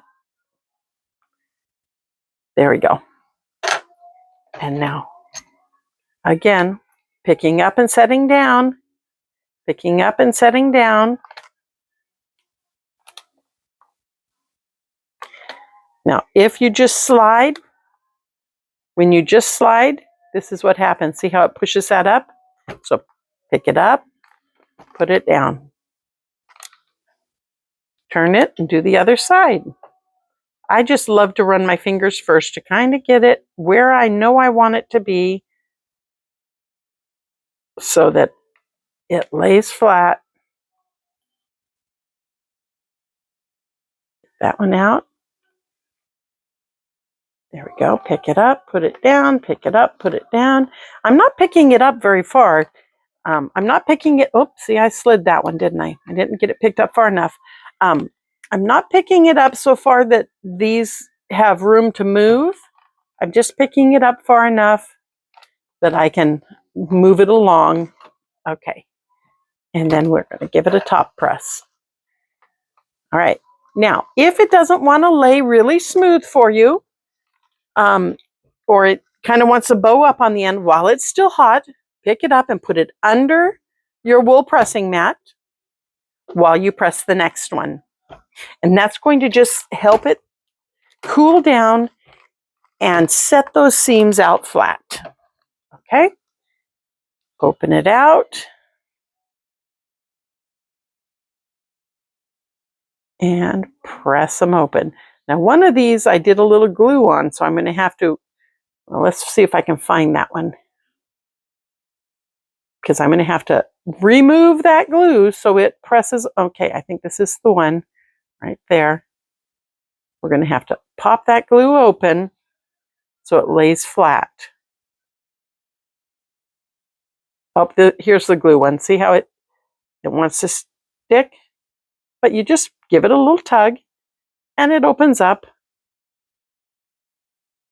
And there we go. Because it is temporary glue. There we go.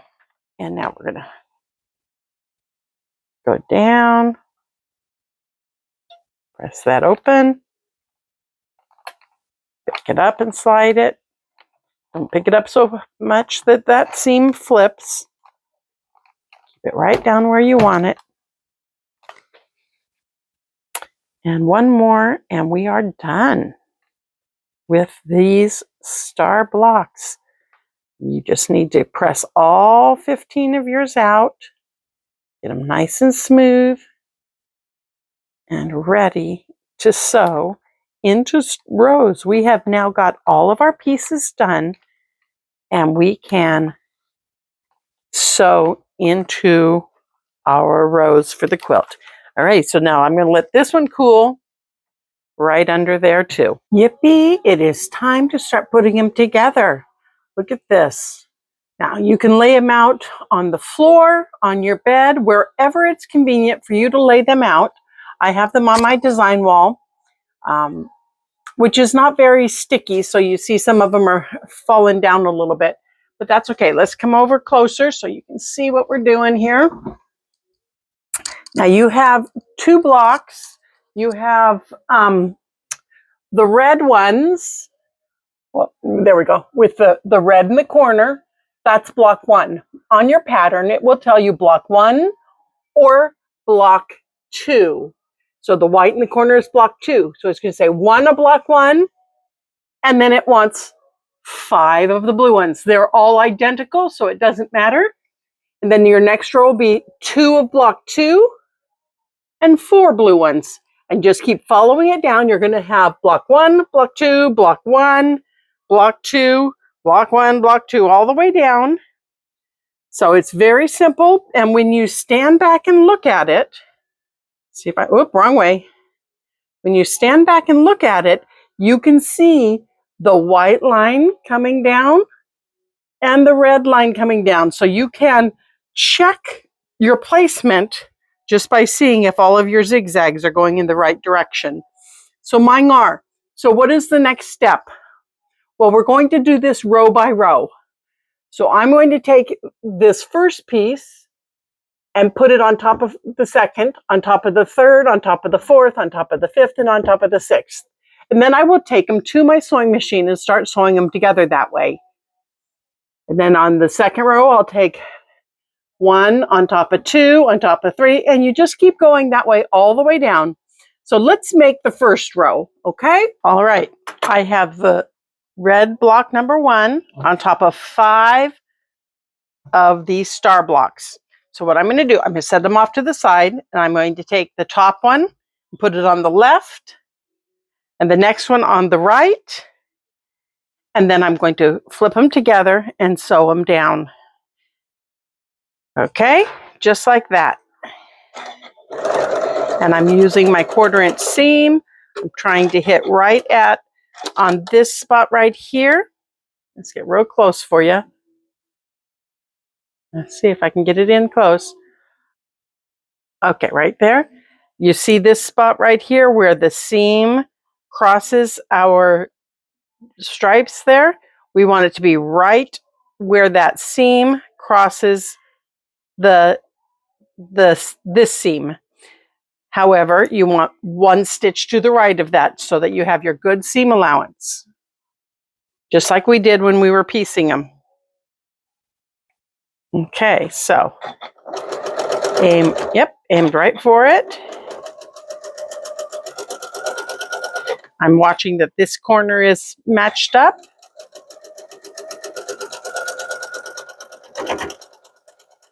And there we go. And then I'm going to take block 3 and block 4.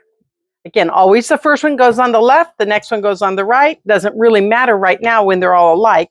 But when we get down to putting some together that are different, it will make a difference.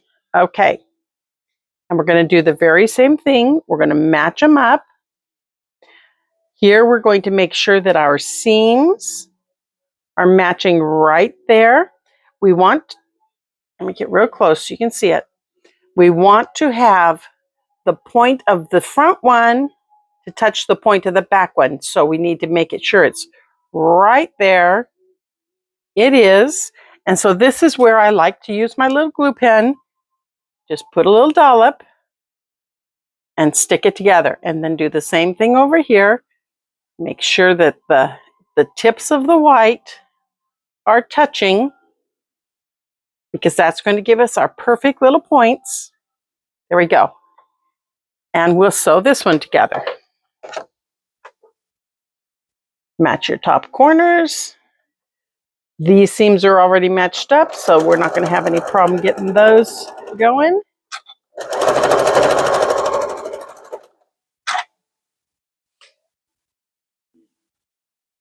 And there we go. Make sure your seam doesn't get flipped underneath. Now, because we've pressed them open, we're not going to have bulk on either side, and we're going to aim for this point right there, 1 stitch to the right.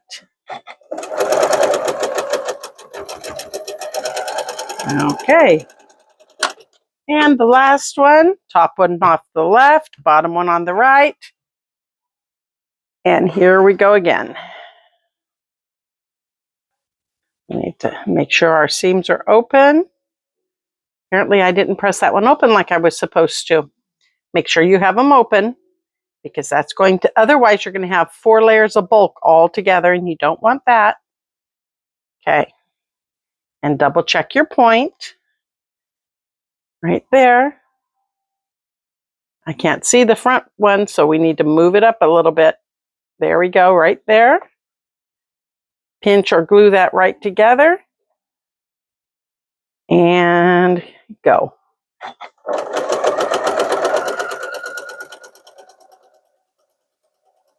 Perfect. I must have missed a whole section here of pressing open. Well, no, these were pressed to the side, but I'm kind of flipping them so that they will nest there. That's what it is. We had them pressed towards this blue block. But if you want to separate out that, oh, you know what?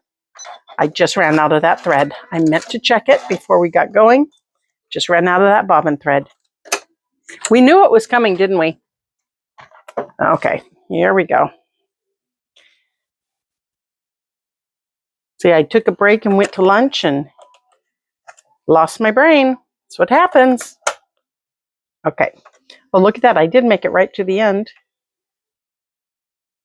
Okay. So I've got that one going one way, that one going the other, and here we go.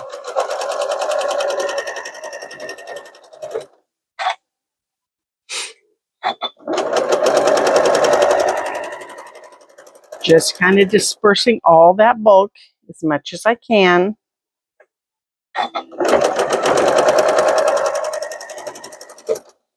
Alrighty, now we have a chain of 3 of them here because there's 6 blocks across.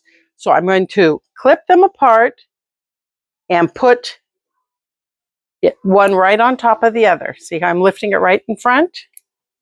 Okay, now what's the rule? The first one goes on the left and the second one goes to the right. Then you open it up and flip it. Just like that. And we are matched up. And off we go again.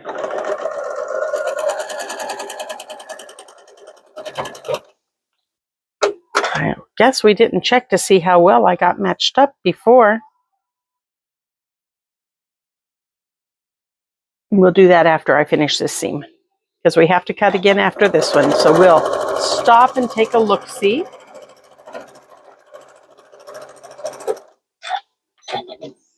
Okay. So we've got these points really nicely. Look how nice those, well, this one we've kind of missed a little bit. So I may want to go back and take that one out. This one looks real nice. What's this one look like? That one looks real nice. So we are just going to put this one on top, align them up again.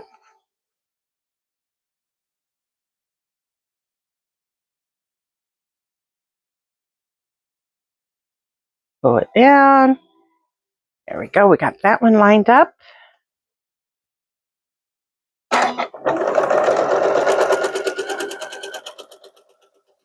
Right through that point like it was supposed to. And get this one lined up. Let's see how we did here. Those look like they're going to come together perfectly. So we'll put our finger on it and off we go.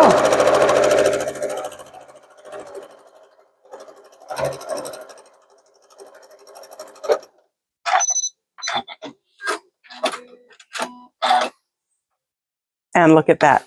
Perfect. Okay, when we press these, we are going to press these seams open, again, to disperse that bulk a little bit. We don't want too much bulk there. So there are 8 rows total. So just start going 1 row at a time and get your rows put together. You can stop and press after each row if you'd like, or you can save them all and press them at one time, whatever works best for you. Here we go, row 2. First one on the left, second one on the right. Pretty easy when they're identical. Now on this one, we need to, there's only 1 point here that we need to hit. So all we're checking here is that our seams this way are together. And then we're going to watch this little point right there and hit that.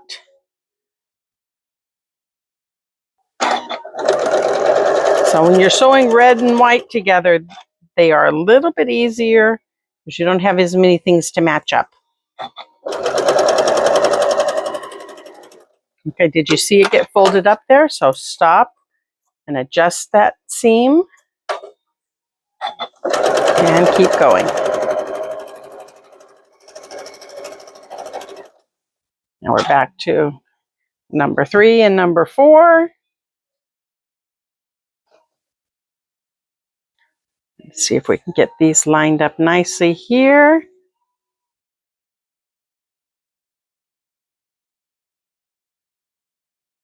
And those look good right there. So glue or pin if you need.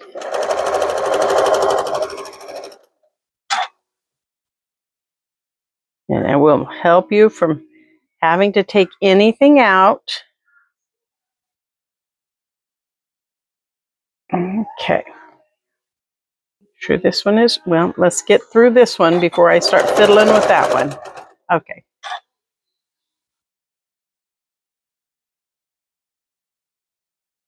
Okay, got it.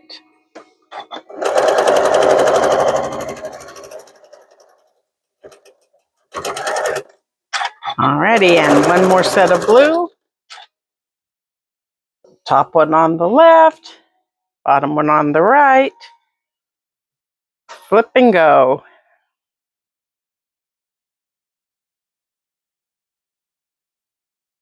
Those look like they're going to match up perfectly.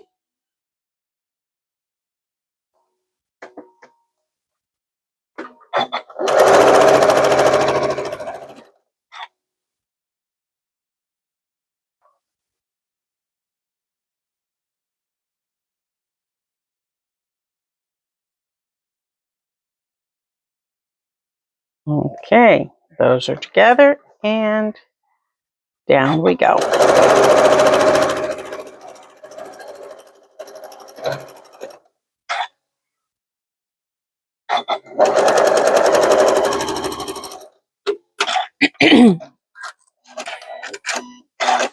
Cut them apart, stacking them one on top of the other one, and do it again. Top one on the left, next one on the right, and fold them together. The only seam you're matching up is this one right here and right there.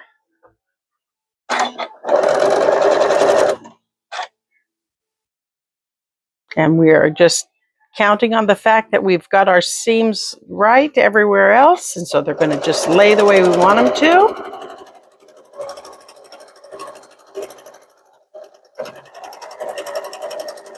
There we go.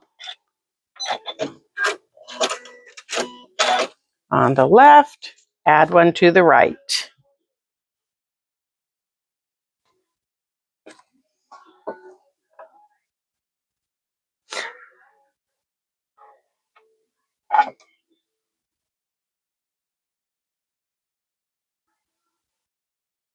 Make sure they're matching up. That one sure didn't. There it goes.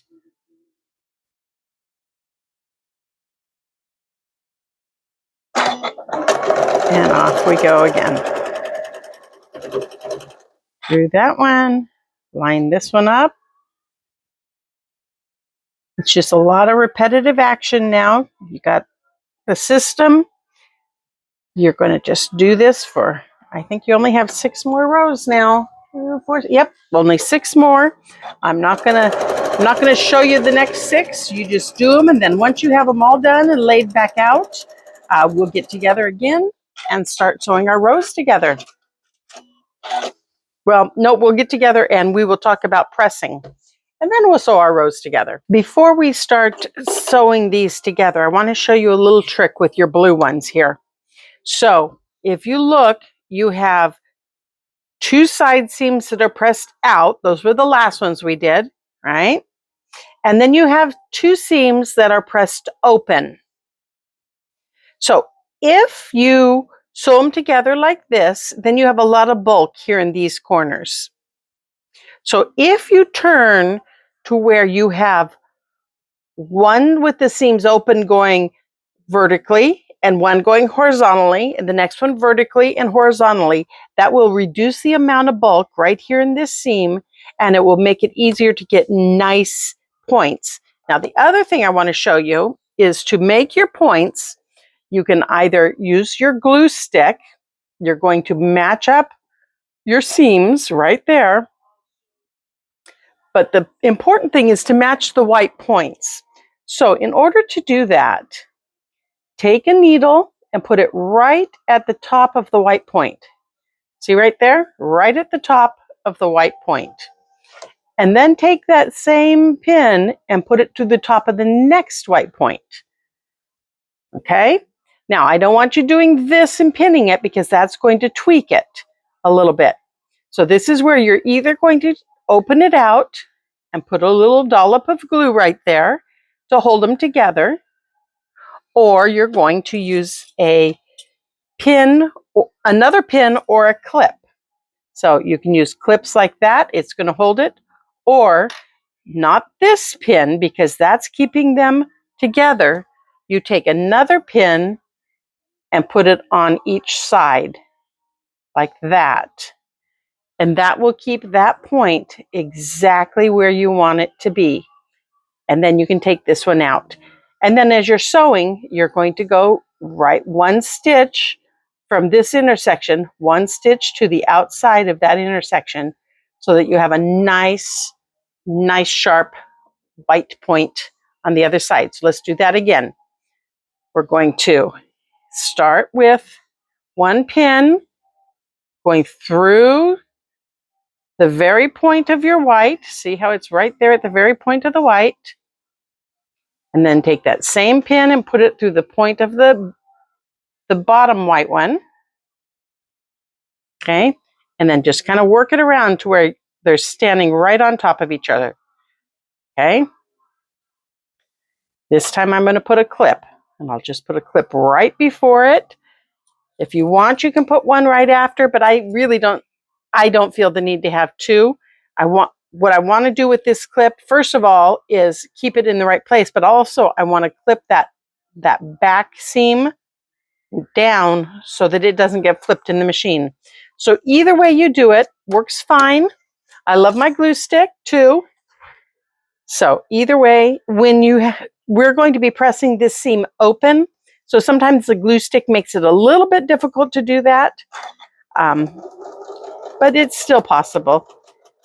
So now when I get up here, I'm going to have to, because I have the guide on, I'm going to have to take the pin out and just hold it with my finger as we come into that seam, and then pop that one out, just like that. Come up close to that clip, realign everything so it's just perfect, and then remove that the clip, and keep on going. One thread to the right of that intersection. Okay, let's see how well we did.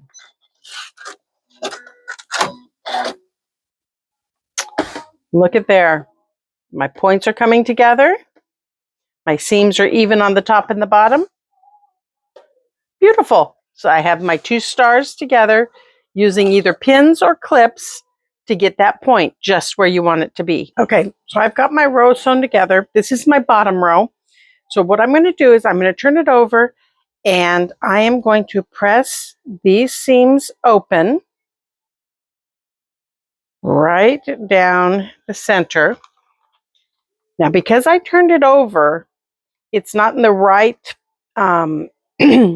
direction to put back up on my board. So we're going to make sure that we take the time to double check our placement, because I have this one going upside down now. After you press them, lay them back out. Take the time to lay them out and double check them, because it is so much easier, or it takes so much less time to double check them now than it takes to unsew a whole row and redo it. So just take the couple of minutes that it takes, put them back out on wherever you have them laying out, and double check. So once I get all of these pressed open, I'm going to show you the easy way to check whether or not everything is laid out properly. So go take the time to press them all out. It's a lot of seams, but you can do it. And then we'll come back together and look at my wall with all of them up there, and I'm going to show you how to double check you're right. Okay, so I have all 8 of my rows back up on my board. Now, how can we tell everything is right? Well, first thing is you're going to look at your blues and make sure there's one less in each row. Give us the flag. Secondly, your rows here, you have a white one, a red one, a white one, a red one. And then you have half square triangles. And then a red one, white one, red one, white one, half square triangles. So that's what's going to give you that complete zigzag look. So you're going to just make sure that your red lines are coming down in a row and there's no whites in the wrong way. When you get down towards the bottom, it would be real easy to get those out of adjustment. But if you were to, this red one right here, if you were to exchange these two rows, this red one would be right there where that white one is, which then you wouldn't have this nice zigzag effect. So it's very simple to tell that they're in the wrong order. But look how lovely that is. Okay, so now what we're going to do is we are simply going to start putting our rows together. I'm going to sew the bottom of row 1 to the top of row 2, the bottom of row 3 to the top of row 4, the bottom of row 5 to the top of row 6, and then 7 and 8 do the same thing.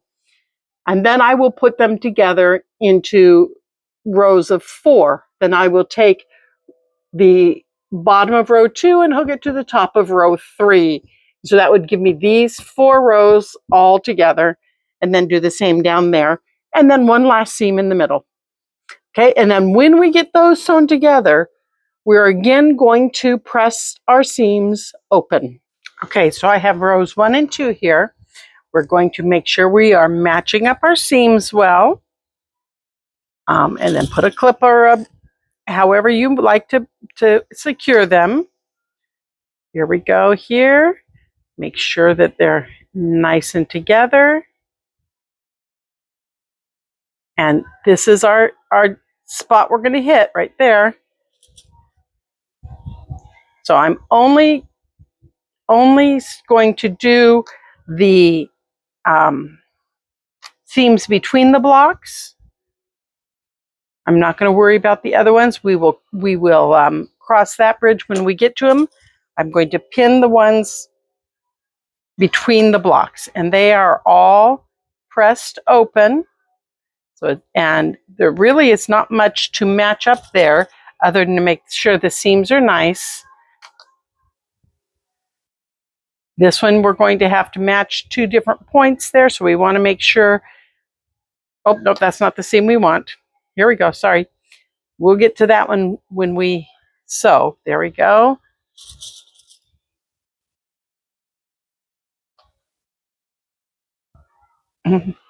Too many seams right here. It's confusing me. Okay, and right there. Okay, so that has our blocks anchored at our seam lines between blocks. And that's what we want to begin with, because that keeps us from stretching too hard or getting off a little bit. Now I did set this one up as we started because I wasn't paying really good attention to what I was doing. So we're going to just start here. And then as we come up to this one, stop and just double check that it's lined up. It is. And hit that mark. So the red ones go together quite simply.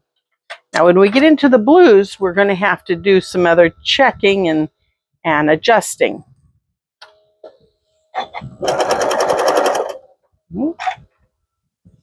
There we go.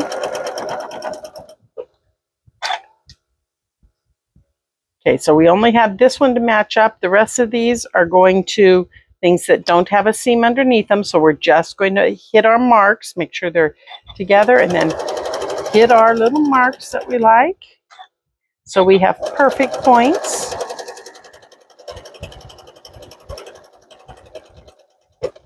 Okay, and then here's our seam between blocks, and on this one we have a red and a blue block coming together.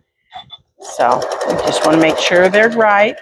Okay, now this is where things get a little bit trickier, is because we have now 2 geese that have to come together, and we want these points to match right up.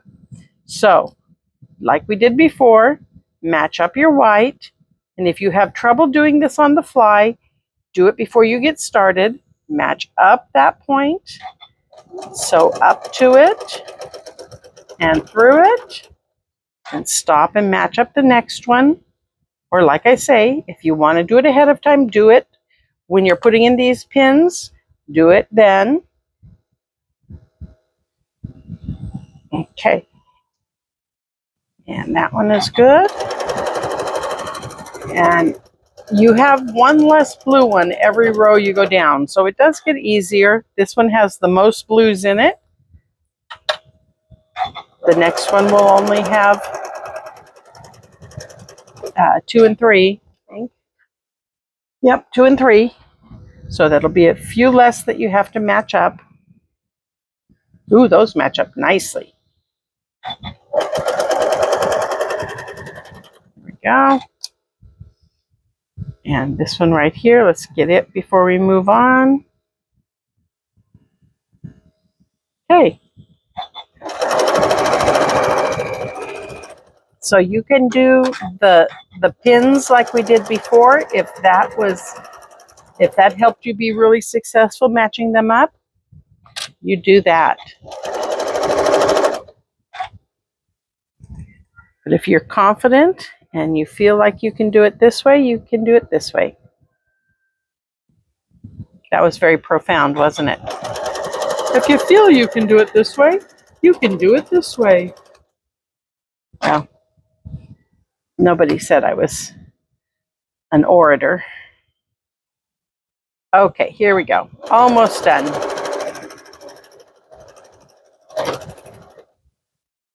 Now, when I get this one done, I am going to put it back up on the wall and take down the next 2.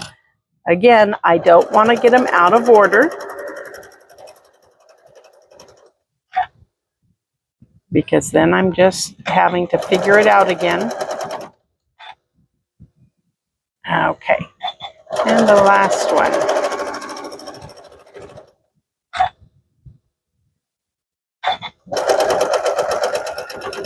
And there we go. Alrighty, so let's take a look, see how I did with that. Let's see. Okay, this is my top here. Okay, those are off just a smidge, but not too bad. That one's nice. Oh, look at there. That one's just really nice. So they look pretty good. Now, my theory is get it as close as you can. But if you can't see it on a galloping horse at 20 feet away, you're probably good to go. Okay, so there we are with the first 2 rows. We'll do the next 3 sets and then put them together into the groups of 4. Okay, we have all of our rows sewn together. I have it back up on my board. Now, this time I have it hanging horizontally instead of vertically. Because we're going to be doing some measuring in a little while, and so I figured I'd just hang it in the right direction. So, excuse me, what I want to show you here is as soon as you get all your rows together, you see what I've done? I've gone through and I have sewn a row of stitching about 1/8 from the edge of the machine, from the edge of the fabric. If you notice, you still have plenty of space here to get your 1/4 inch right. Oh, sorry, shaky camera work. I'm trying to do it by hand. So you'll have plenty of room to still get your 1/4 inch when you add your borders. But what happens is when you have so many seams, and especially seams that are pressed out or pressed open, they tend to come apart. If you look real careful, right, where did it go? Right here on this one. See how it wants to come apart right there? By putting that stay stitching, it won't be able to do that. And that amount of pull apart came just from the ironing process. Now we're going to be putting 3 borders on this and flipping it around and measuring it and everything. So it is going to take a little bit of abuse now. So without that line, we would have a lot of seams coming undone that you'd have to go back and fix. So easy to sew that little line around. It doesn't take that long, but it sure helps. So 1/8 inch seam all the way around. Alrighty, so we have done this part. We just talked about sewing that scant 1/8 of an inch all the way around. Now we're going to go on down to number 26 and we're going to start adding our borders. So the first thing you need to do is locate your borders. You have a pack that has 3-inch width of fabrics of blue and white, 7 pieces of each, and you have a red that has a 2-inch width of fabric, 7 pieces. We are going to start with the white. Let me get this open and pull out the white, because that's going to be our first border, is going to be a white border. And we're going to take these out. There we go. And the first thing we're going to do is cut off the selvages. We've talked about selvages in the past, but let's revisit it. This selvage area right here is where the fabric or the threads get turned over the edge while they're weaving it. And so this is extra stable, extra stiff and stable. It has more threads going both directions, and it just makes it pull differently. So if you put that in one of your seams, not only does it have a little bit different look here, but it is going to have a different tension on it, and we don't want that in our quilt. So what we're going to do is we are going to cut those babies off of there. Grab my cutting mat here, if I can. Okay, there we go.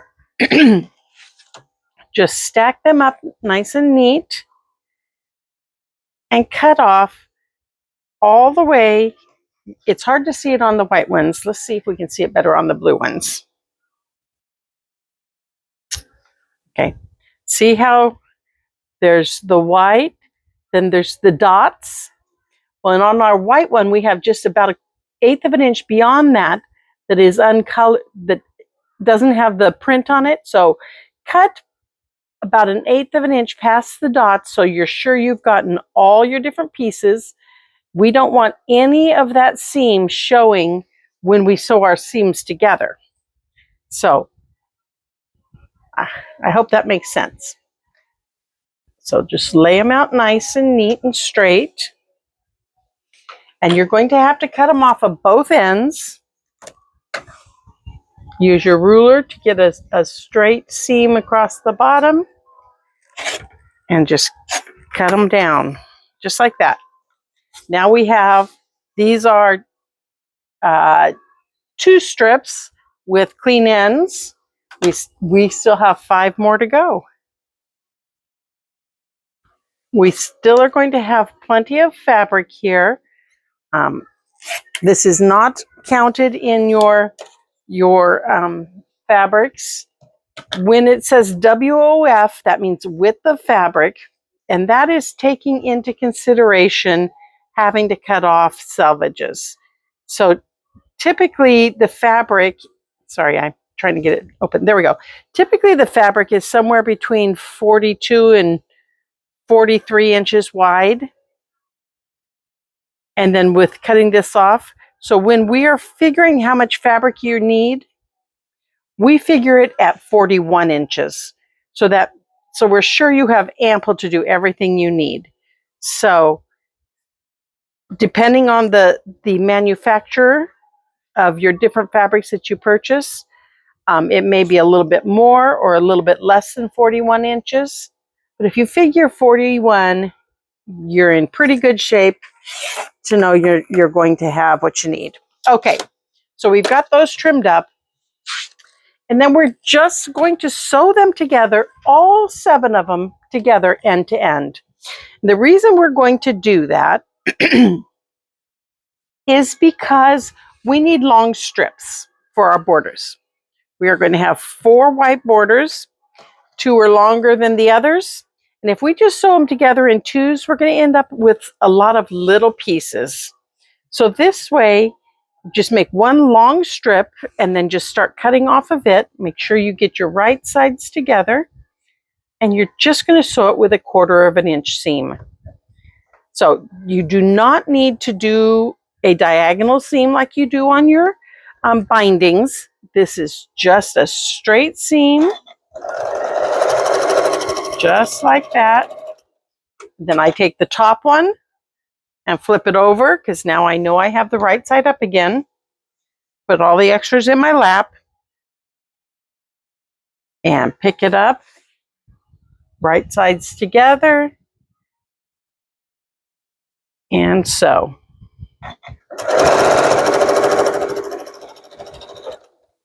Take the top one, flip it right side up, and add the next one. And you'll do this for all three colors. Might as well make all of our borders at one time so that we have them, because we're going to do them 1, 2, 3 now,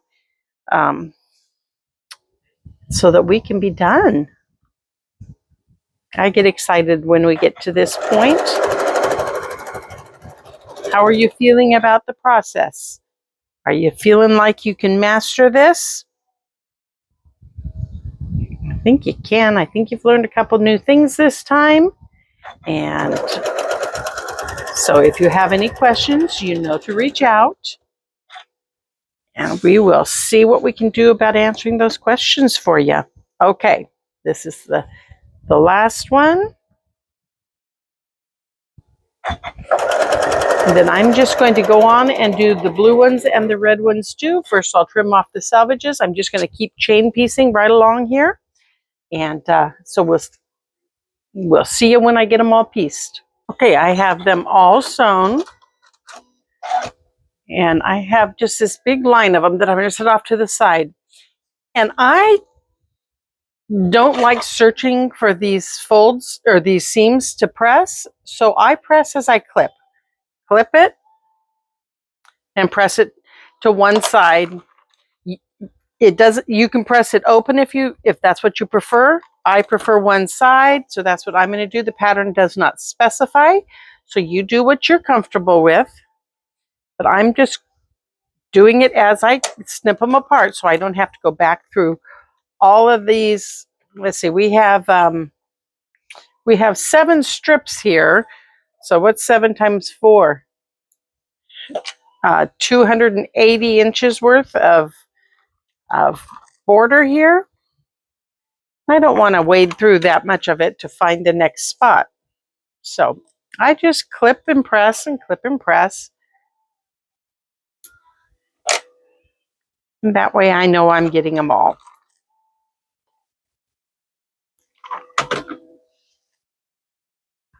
And it really doesn't take that long. If your fabric needs a little bit of a press, if you've got some deep folds in it, you can go ahead and just press it as you're going. Just keep going across until you get to the next one.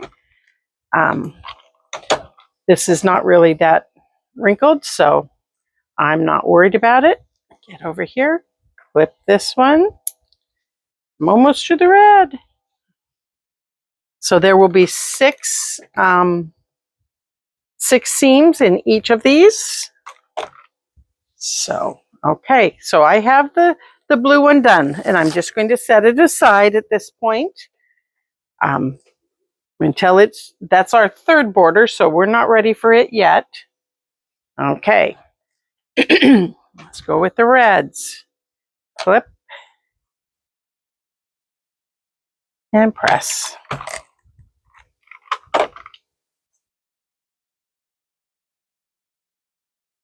There we go. Oops, I missed. Not getting too big of a hurry.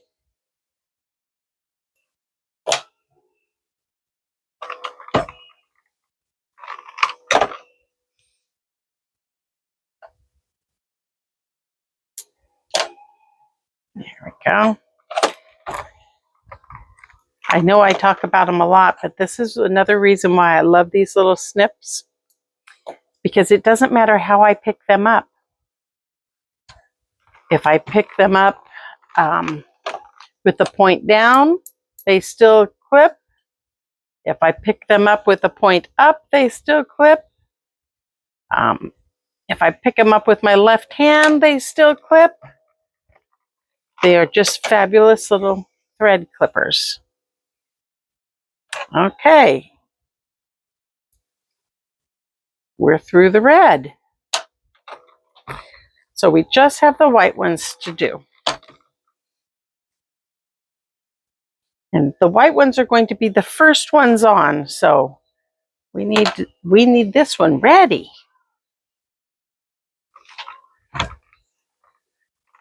Now, I'm not worrying about getting this folded in half neatly or anything at this point, because it just really doesn't matter at this point. If you want to, feel free. I'm going to take this white one here in just a second, and I will take both ends of it and fold it together so that we can cut our first borders. We're going to do the side borders first because they are the longest ones. Really doesn't matter. It's a personal preference of which ones you do first, the top and bottom or the sides. I tend to go with whatever one is the longest. Get that out of the way and then go to the shorter one. Okay, so here we have our white border. And I'm going to just take the two ends of it. It could be twisted down here. I don't really care at this point because I'm only going to be needing enough for the sides. When it's a smaller piece, then I will work on measuring it out properly for the top and bottom. So I'm just going to lay it out a little bit like this so I have enough that I can cut my sides when I get it all measured. Okay, there we go. That's enough. Now, actually, I got pretty close. I only have a little bit of a twist in this one. So we will untwist it when we get to the last piece. Okay, so let's move to back over here to our quilt. Quick zoom through my cutting room, or my sewing room. Okay, so when I put this up on my board, let's see if I can get us, whoops, wrong way. Get us out a little bit here. Come on. Oh, I went the wrong way again. Well, that's as out as we get. Okay, so I have it pinned here, and I have it taut, but not stretched across the board. And then I also have a pin down about a block and a half. The reason I'm going to do that is we're going to measure our quilt on both sides, but sometimes this outer side can stretch a little bit more. The top side can stretch a little bit more. This stay seam that we did is going to help prevent that, but it still can. So when I measure, I come down to the first row seam because I think that's probably a little bit more of an accurate measurement. So I'm just going to measure from here all the way across this seam. Woo! Get your eyes going there. All the way across to here. And then I will do it again on the bottom. And if they are wildly different, I'll do it one more time down the middle, and I will average those three together. But typically the top and the bottom are enough. And then I'm going to cut my binding that we just made, that length plus about an inch, so we have a little wiggle room. I did my measuring, and my quilt was 63 3/4 of an inch across. I measured it in 3 places, and they were all the same. So I cut my binding strips, or my border strips, at 65. That gives me about 1.25 inch wiggle room. And I'm going to mark my center. I have these folded in half. I'm going to give them a little finger press, and then I'm going to just do a little mark so I can see it well. Mark my center. And that's really the only marking we're going to need. Okay, then we're going to take our quilt and we are going to fold it in half also. So try not to stretch it, but mark fold it in half, and you should come right to the point, the seam between the two blues right here. You should come right there. That's the halfway point. So what we're going to do is we are going to just put this, make sure you have it right sides together, and line up my my mark for halfway on the binding strip right there. And I'm going to use my clips. Set my basket up here so I can get to them. Use my clips, and I'm going to clip. And I'm going to be real careful not to stretch my border. And I'm just going to go maybe 10, 12 inches and put another clip. And just go all the way down the whole length. And now remember I said I had about 1.25 inches wiggle room? There's about 3/4 of an inch there. Let's see what I get on the other end. Whoop. Don't drop those. And make sure that you've sewn it so you have your seam is on the wrong side. I've done that before, but this is perfect. Put it right there. And there's about another 1/2 of an inch on this end, so that's perfect. Clip it there and clip another one in the middle, and we're good to go. And then do the same thing on the opposite side. Now see how we're flipping it around and things? That's what I mean about we're going to lose some of our seams if we don't do that stay stitching. Okay, so find the center here, and it should be right in the middle of 2 blocks. Yep, right there. So showing that I've got my seams pretty even because I'm coming right to that middle seam. And then find my mark here and do the same thing. Clip and move out, keeping it taut but not stretching anything.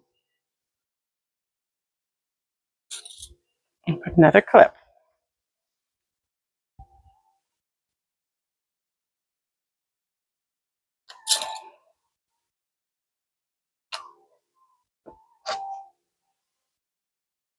Okay, yep, about 1/2 inch on this end. That's right. Let's do this side. We want that to equal about the same on both sides, or when we add up these two sides, or these two ends, we want it to be about the same as when we add up the other one. So that's going to show that it's square. And there you go. Yep, just about. Okay. So now all we're going to do is sew these two on with 1/4 of an inch, and then we're going to press them away from the quilt. So press them towards your border. Move that over, everything out of my way. And we're just going to start right here. And 1/4 of an inch seam, keeping track of your seams. Make sure everything stays the right way, which it will naturally because you have it sewn down, but sometimes you'll catch it. So just double check. Better safe than sorry.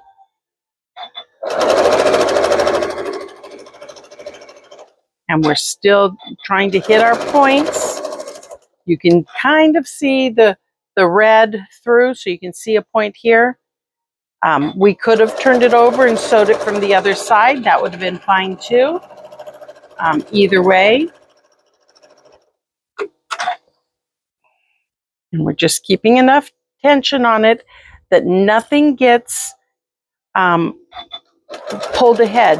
So the feed dogs on the bottom are pulling the bottom fabric this way with the feed dogs, and it's pulling it a little faster than the top fabric because there's no feed dogs on this. That's why we're keeping a little tension and why we clip them. because if we didn't, it would be feeding it through and we would have uneven ends. If it's a super long quilt, I'll go through this whole process, but I will start sewing from the center and do this side and then turn it and go the other way. This one's not a king size quilt, so I'm not going to have any problem with that. But sometimes with the super large quilts, I like to do it that way.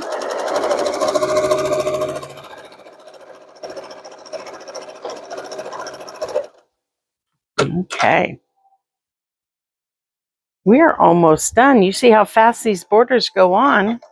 And since we have them all prepped, it's going to be really quick and easy just to get our borders on and be done.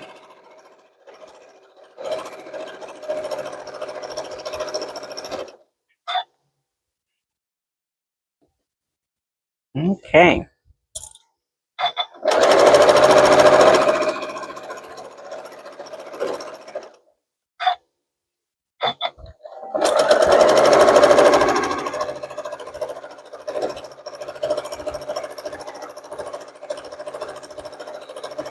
All right, so now we're going to sew the other side, and once we get both of the side borders on, we'll go back, we'll hang it back up or lay it back out nice and flat and measure the top and bottom. Well, first we will, after you have it ironed, you can trim this section off just by laying your ruler evenly along. You want to make sure that it's nice and straight along the side of your quilt, and then just trim that off with your rotary cutter. And you can see that it's straight here and it's straight here, so you have a nice square corner, and then you'll put on your top. So let me do the other side and then we'll measure and go on. Okay, so I have them pressed open and now it's time to trim. So you can do it with a straight ruler like I showed you quickly, or I like to use a square too, so I can get this right along the edge. I can make sure this is right along the edge, and then I know that this corner is going to be completely square. And then you just take that off, and now you have a beautiful square corner. So let's do it again on the other end. Get it up here on my lap. Okay. So line your ruler up with the top, or I'm looking right here because I can't see the top good because I'm too low. So I'm going to line up here and I'm going to line up there, and then I know that it's square, and there we go. Now we have 2 more corners to go, and we will be ready to measure and add our top and bottom borders. Nice and straight. There we go. Love my titanium blade. Even doing kind of backhand and upside down, I'm still able to cut a nice straight seam without having to do too much pressure or anything. Okay, so straight along this side, using those right there. Everybody straight, and off we go. Okay, so let's measure this guy. Again, it should fall on a seam. Your center should.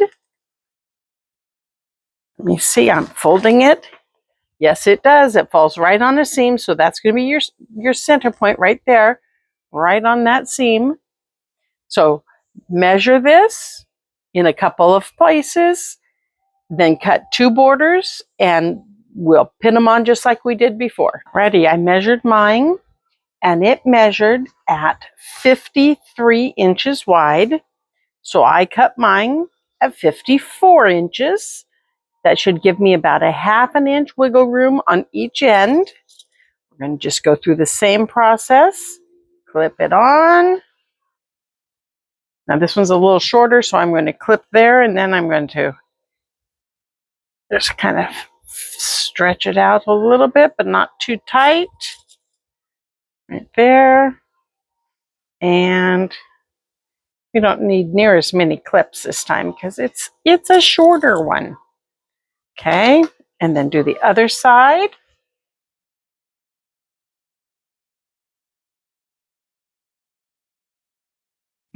There. And this last one right there. And it looks like I have about a 1/2 inch wiggle room there on the end, just like I said I would. Okay, and we'll go to the other end and do the same thing. If I can find my other end, there it is. Find the center. There's my center right there. Open it out and line up our center of this that I have marked. Right sides together. There we go. And clip it.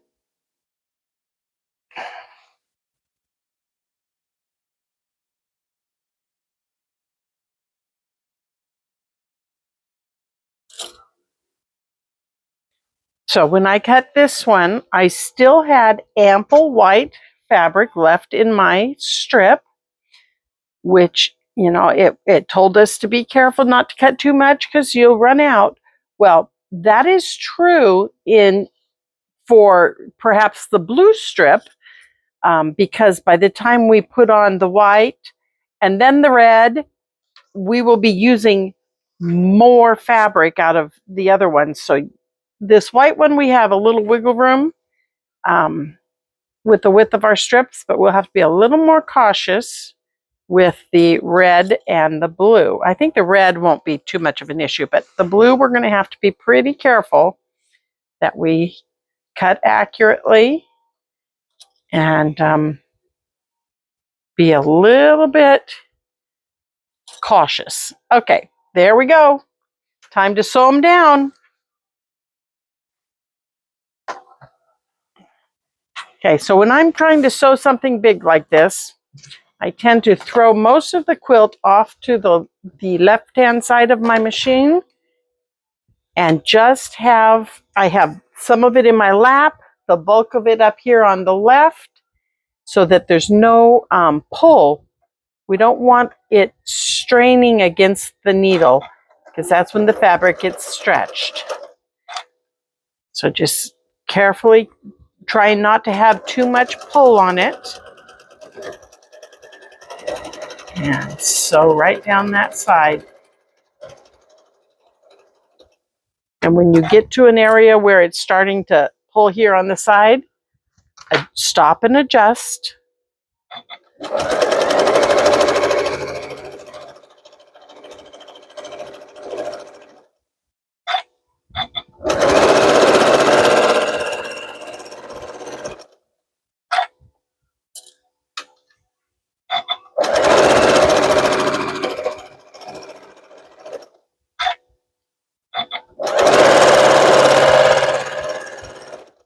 Hey, it's going really well. I'm to the halfway point. And everything's still lining up. I'm not finding any puckers as I'm coming up to a clip. If it's not even, when you come up to a clip, you might have a little pucker either on the top or the bottom. I'm not getting that.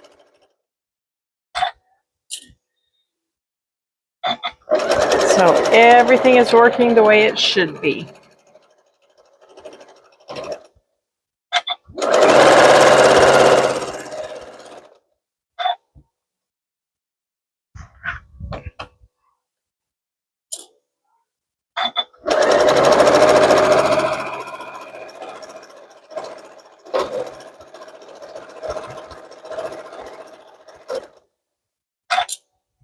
And right off the end. Now, we do have a seam here that we could find trouble having it come apart, but because there's only 2 on each side, we're not going to worry about that having to do a stay seam around it. we'll just watch these two that are on the sides, because the next row is going to come right up and cover it. When we get to the final row, we can do a little back stitch there so it doesn't come undone. But looks like we've got it pretty good here. And look at how my points are matching right there. Oh, that looks lovely. I'm very pleased with that. All right, let's do the blue end and see how this one comes.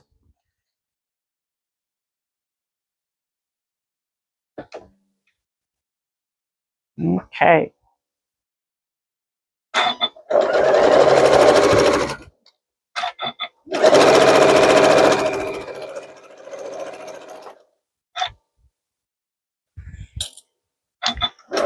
So close to the clip and take it off. You see how I'm using a big hand to keep, it helps me keep this flat just by using a big hand. I'm kind of pushing, not pushing, but I'm keeping it from having any tension right in that area.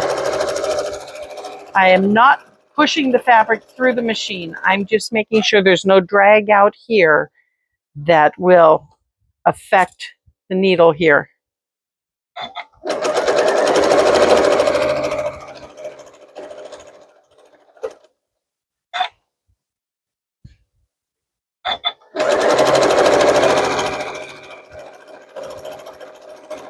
And because my machine has this raised plate on it, I find that right down here in this corner, it sometimes will get hooked on that. So I'm always aware of that. Make sure nothing's getting tangled around that corner and causing any pull.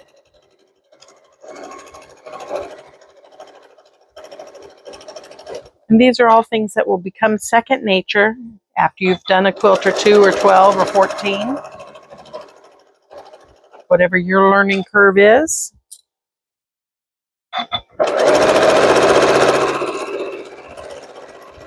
That's why I'm not telling you things at the beginning as I start, because it's just second nature to me, to where I have to stop and think about it. Oh, what am I doing with this hand?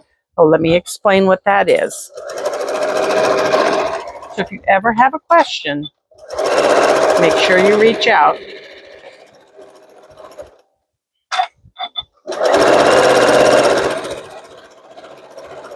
Because I have been sewing for over 50 years, and so I just sometimes think everybody knows the trick, and it's not always true. Okay, there we go. And we'll give this a little finger press here. There we go, and bring our cutting mat back up. Now we have just 2 white edges, so we can line up our white edges, make sure we're straight there. You see that? Let me get up farther. Okay, so make sure we're straight here and straight there. And cut that baby off of there.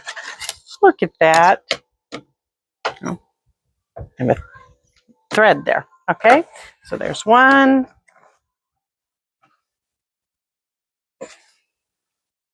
Now I'm giving this a good finger press instead of taking it to the ironing board, but I will take it there in a moment. Okay, we get it.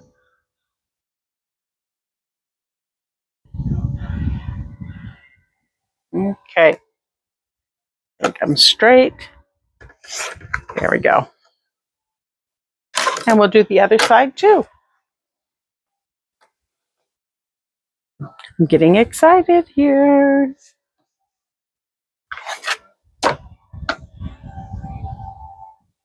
Straight there, and cut it off.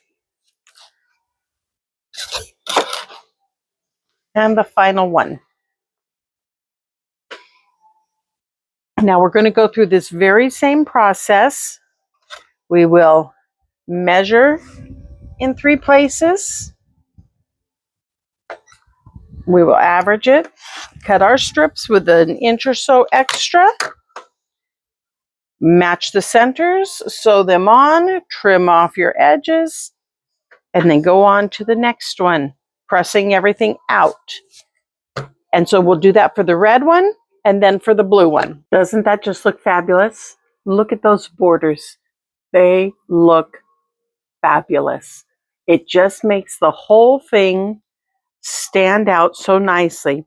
I tend to call this first border my stop border because it just kind of stops the design and frames it in nicely. And then these other two that bring in the colors, beautiful, beautiful, beautiful. So the only thing we have left to do before we get going on the quilting process is we need to prep our backing and our binding.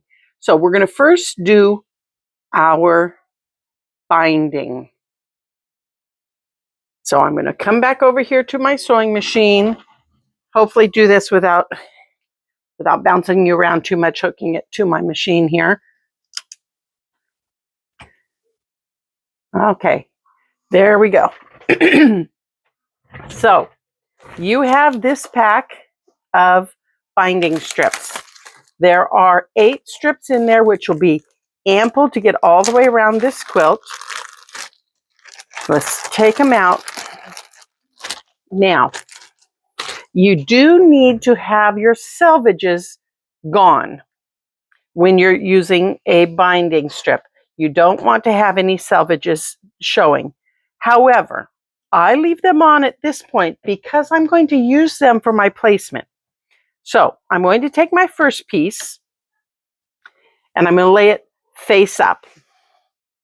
And I'm going to take my second piece and I'm going to lay it face down, perpendicular to the binding, or to the first strip. See how that is? I have my selvages sticking out the edge here and out here. Now, because I have them like that, I can take my pen and my ruler and I can get right into this little corner right there. See how it's matching up right in where those two pieces intersect? And I'm just going to draw a line. And I don't try and do this on all of them first. I just do it as I go along. So I have that line drawn. And now I can just turn it and put it under my machine and drop my needle right into that intersection and be able to sew right on that line, or one stitch, one thread to the right, just like that. Okay, so now I'm going to take the top strip, which is my upside down one, and I'm going to pull it out and I'm going to flip it over so it's right side up. And I'm going to take the next strip and lay it right on top again. So my selvage is off the edge and I'm going to just lay it there, right sides together, and use my ruler again. Now there's 8 strips, so we're going to do this 7 times. So it's not a big deal. It's not like you're having to do it 400 times. We're just going to do that. And sew right along that line again. And that is just going to give us all of our binding with a bias fold. Okay, so put another strip, or bring the strip you had, the top strip there, flip it right side up, put the next one on top, overlapping so that your selvages are overlapped. Draw your line. Now, can you do this with cutting your selvages first? Absolutely. You absolutely could. I just find it really easy to have this little intersection to fit my needle into when I go up here. See, I can just glide it right into my needle and keep right on going. That's 3. Flip right side up. Gotta undo my other stack of them. Right side down. Draw my line.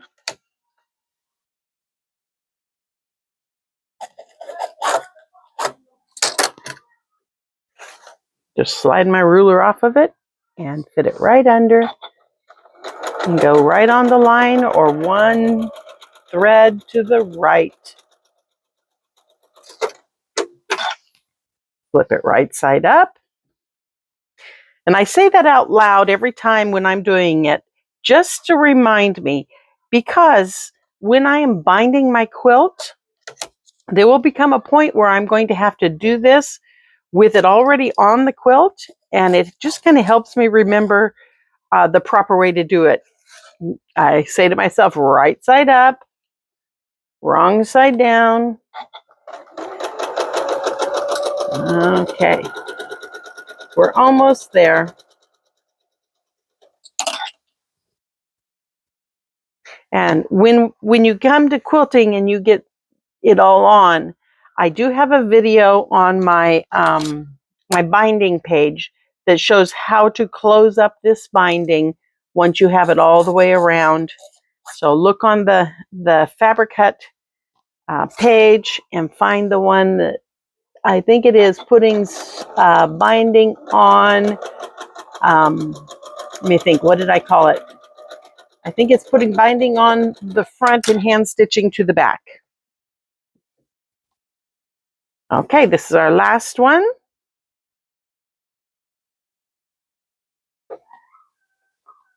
Oh, I forgot to draw my line. That would not work well.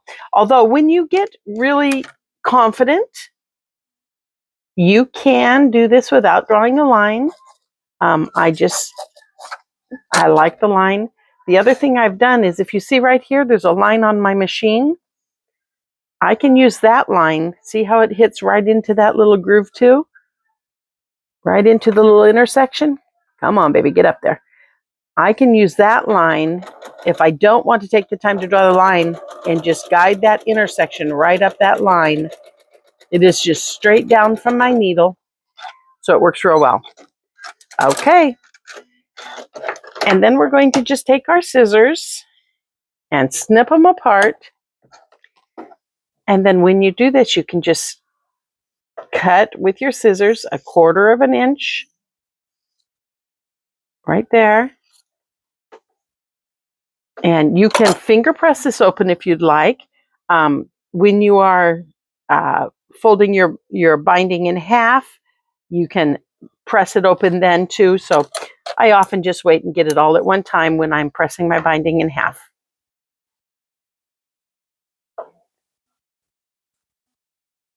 Alrighty.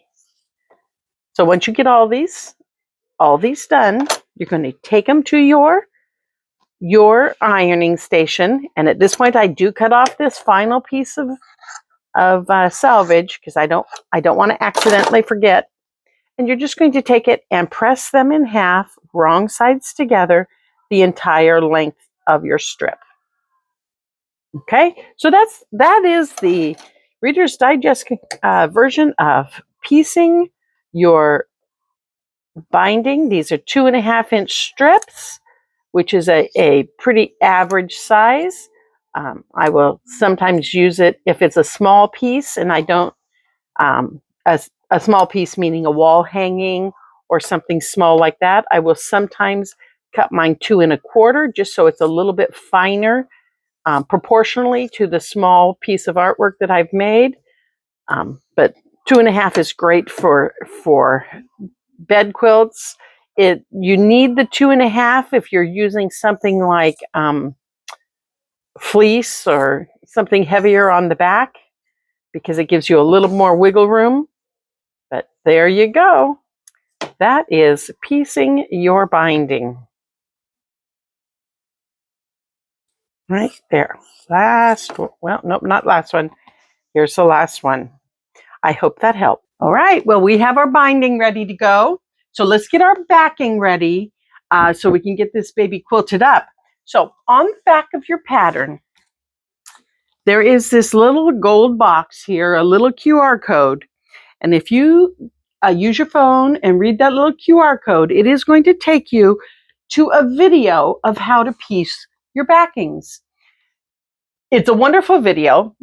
The only difference between this backing and that backing is she has a single piece of fabric. You have 2 pieces. So You don't have to do the cut in half kind of thing that you do on that one. Otherwise, it's the same video. You're going to cut off your selvages, you're going to piece it together, press it, and then be ready to quilt your quilt. So congratulations. I'm so proud of you. I hope you love it. I know I do. So enjoy your new quilt, and I will see you at the Fabric Hut the next time you choose a pattern.